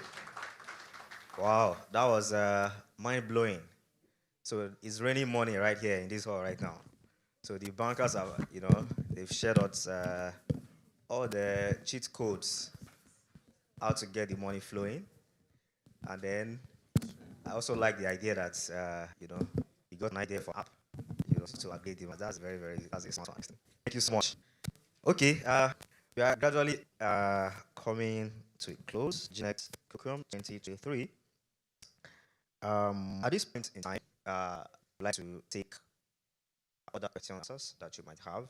Because time is fast spent already. If you've got questions or contributions, I'm taking like a maximum of 3 question or contribution. That's all, if anyone. Okay, I have one hand ready. I need just 1 or 2 more before we go.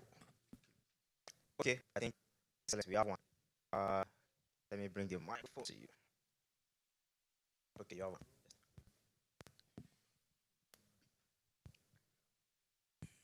Okay, my name is Fannin from Technologies. Question related to the person from Genko Solar and Jinko. Thank you, Gennex Technologies.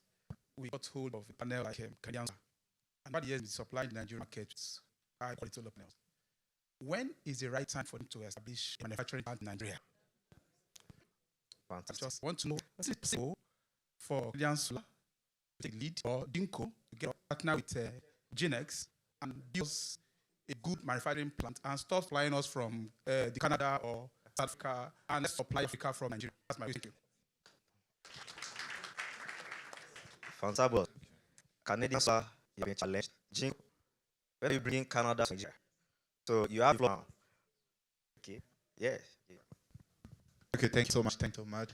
I'll be straightforward to that question. Now, that will be difficult. Why? I've been traveling quite a lot around Africa, receiving the same question, because the stability of the country can play a huge role. And the raw material, if I remember well, guys that was saying before, said something about because to produce the solar panels, you need the silicon. You need to get it raw and transform it and send it back again. I'm not sure if we're going to be able to transform it locally here. So I think there's a process before deciding to create a manufacturing here. So that's all I can say now. And I think there's something else here. Thank you. Next question, actually. We did something like that in South Africa, but due to policy, we ran into a lot of loss. And then you know that our company name also has taken the integrity of our company. So which is one of the reasons why we're taking the risk. We have that as plan, but us. Thank you. Thanks so much for the response. Okay, well, you've heard it from OEMs. they force us to take our own future to our build it ourselves because they're not ready to do for us right now. So we've got to do something about that. I mean, Oxam has already taken lead, so I expect so many much more solar companies would also follow. So, all right, thank you very much. I guess we have any other question? Okay. In the absence of anyone, I would like to once again thank the next team for the opportunity, for the honor. Thank you for providing a platform like this for us, as well as to rub minds, share ideas. For me, it's been a very insightful one. I've picked up a lot of points today. I'm sure that's the same experience. I want to thank you very much. We look forward to another summit next year. I'm sure it's going to be bigger and better, and they will have more time to interact. So this time we have opportunity to network. So if you've have things you want to see further, the OEMs are here. Gennex representatives are also very much around, and also we can still network and get to interact. I'll give the mic now, yeah, to Mr. Yemi Deusi to give us a closing remark, and then we can call it a day. Thanks so much. Please help us appreciate Mr. Ola, the CEO of Airtel. We felt that we needed someone who is very active in the industry to do this for us, and it's been wonderful. Ladies and gentlemen, you agree with me that discussions today has been very, very interesting and exhaustive. So we thank you for coming to today's edition of the Colloquium. One of the things that we're trying to do is to ensure that these discussions do not end within the four corners of this hall. We'll try to, sorry about that. We'll try to ensure adequate dissemination of the proceedings of this colloquium to every quarters, the policy actors, every stakeholders, and we know that we'll do that. So our positions, we want to first of all appreciate Mighty God for giving us wonderful data to post through. Also, we want to thank the management of Gennex Technologies for once again giving us the opportunity to do this. If you have a dream and you don't have a sponsor of that dream, you might believe in fantasy. And so every year, the management of Gennex Technologies has committed resources to ensure we do that every year, and we please possible. So that's it for them. Okay. We thank our panelists. It's great inconvenience. Most of them came here. We literally railroaded him to the podium because he did Lagos this morning, and thank you for making it. I want to thank our international partners, Eric and Frederick. You guys are welcome. And like Mr. said, the attire looks so good of you. Okay, so thank you. Then Canadian Solar, Aviv, you're welcome. And then Esther Jinko. We want to thank our visitors and partners. Without you, we won't be anywhere here. So we thank you so much for your consistency and your partnership. So to our online partners, this year, even though we have more online partners than last year, we're not able to get questions there, but I think that's to do with network or something. So, ladies and gentlemen, we thank you for coming. Hopefully, we'll see you next year again. God permitting, we'll do this again to be bigger and to be better. So, before we go, I would like you to, from the management of Gennex, they asked me to give the lucky person 500 gigawatts. So, bring up phones, please, so that you can save it. Okay, are you ready? Are you ready? No, everybody's ready. This doesn't apply to you. So, we're ready. So, 01 290. Shall I continue? 4490. Okay, you can go ahead and say that's the multi-purpose number of Gennex service. So, ladies and gentlemen, thank you for coming. Okay, so Lord is sad. So we hope to see you again next year. Thank you so much. Okay, we want all the panelists that are here to come take pictures with the MD, please. So we can network while we get food ready. So you can come here.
e-commerce website using the link shop with technologies. So in this video, the first step is I'm Fred from Gennex Technologies, and in this video, I'll be showing you to shop from my website using the shop with technologies.com in those views. First step is define the products you're looking for. You do this by setting product name, branch, category. And once you got the product, you can read up the description of products and view to learn more about products.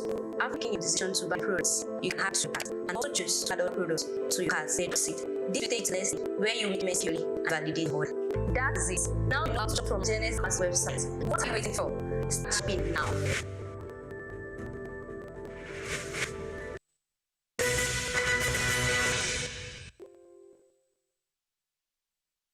Discover the future of renewable energy at Gennex Colloquium 2023. Point on September 29 at Radisson Blu, Edge GRE, Lugos, as we are the new energy industry leaders, manufacturers, financial parks, policy actors and innovators. Unearth solutions to industry pain points, ignite operation, shape the British landscape this week's of the accelerating the age of solar energy, strategies for other carriers and driving growth. Part of the conversation of ours is sustainable tomorrow. Get Colloquium 2023, September 29th, 10 a.m. Radisson Blu, GRE, Lagos.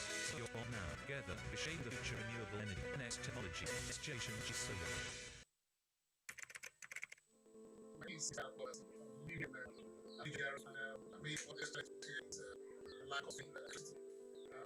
The last years, I run every day every day, which means that for me to hide in the house, we need to be changing the generators all the time because we have up to 24 hours of electricity on this level. So, people here, I knew that I was this, and I didn't hear sound of it, so I had to ask him how that's about this thing about it. So I asked that I was interested in to and I'm happy that in the last 3 months, without some rate, I think that I've had come by many things, over 7 cents. So that's solar, my I'm very effective. It's been very surprising because me, I thought if I don't say I won't have spent so much, I've spent so much, buying food and in the noise, the rain sales, all that. So I think I'm very happy to see that solar provided by Network. And most interesting is because for me, I was surprised at the amount of sense around here because what makes me happy is even when people provide service, they just not counting the problem. So I noticed that I feel when they're a conversation that we call not a thing, and at times I have to call them and people answered my phone during those weeks where I was talking about something and that's night.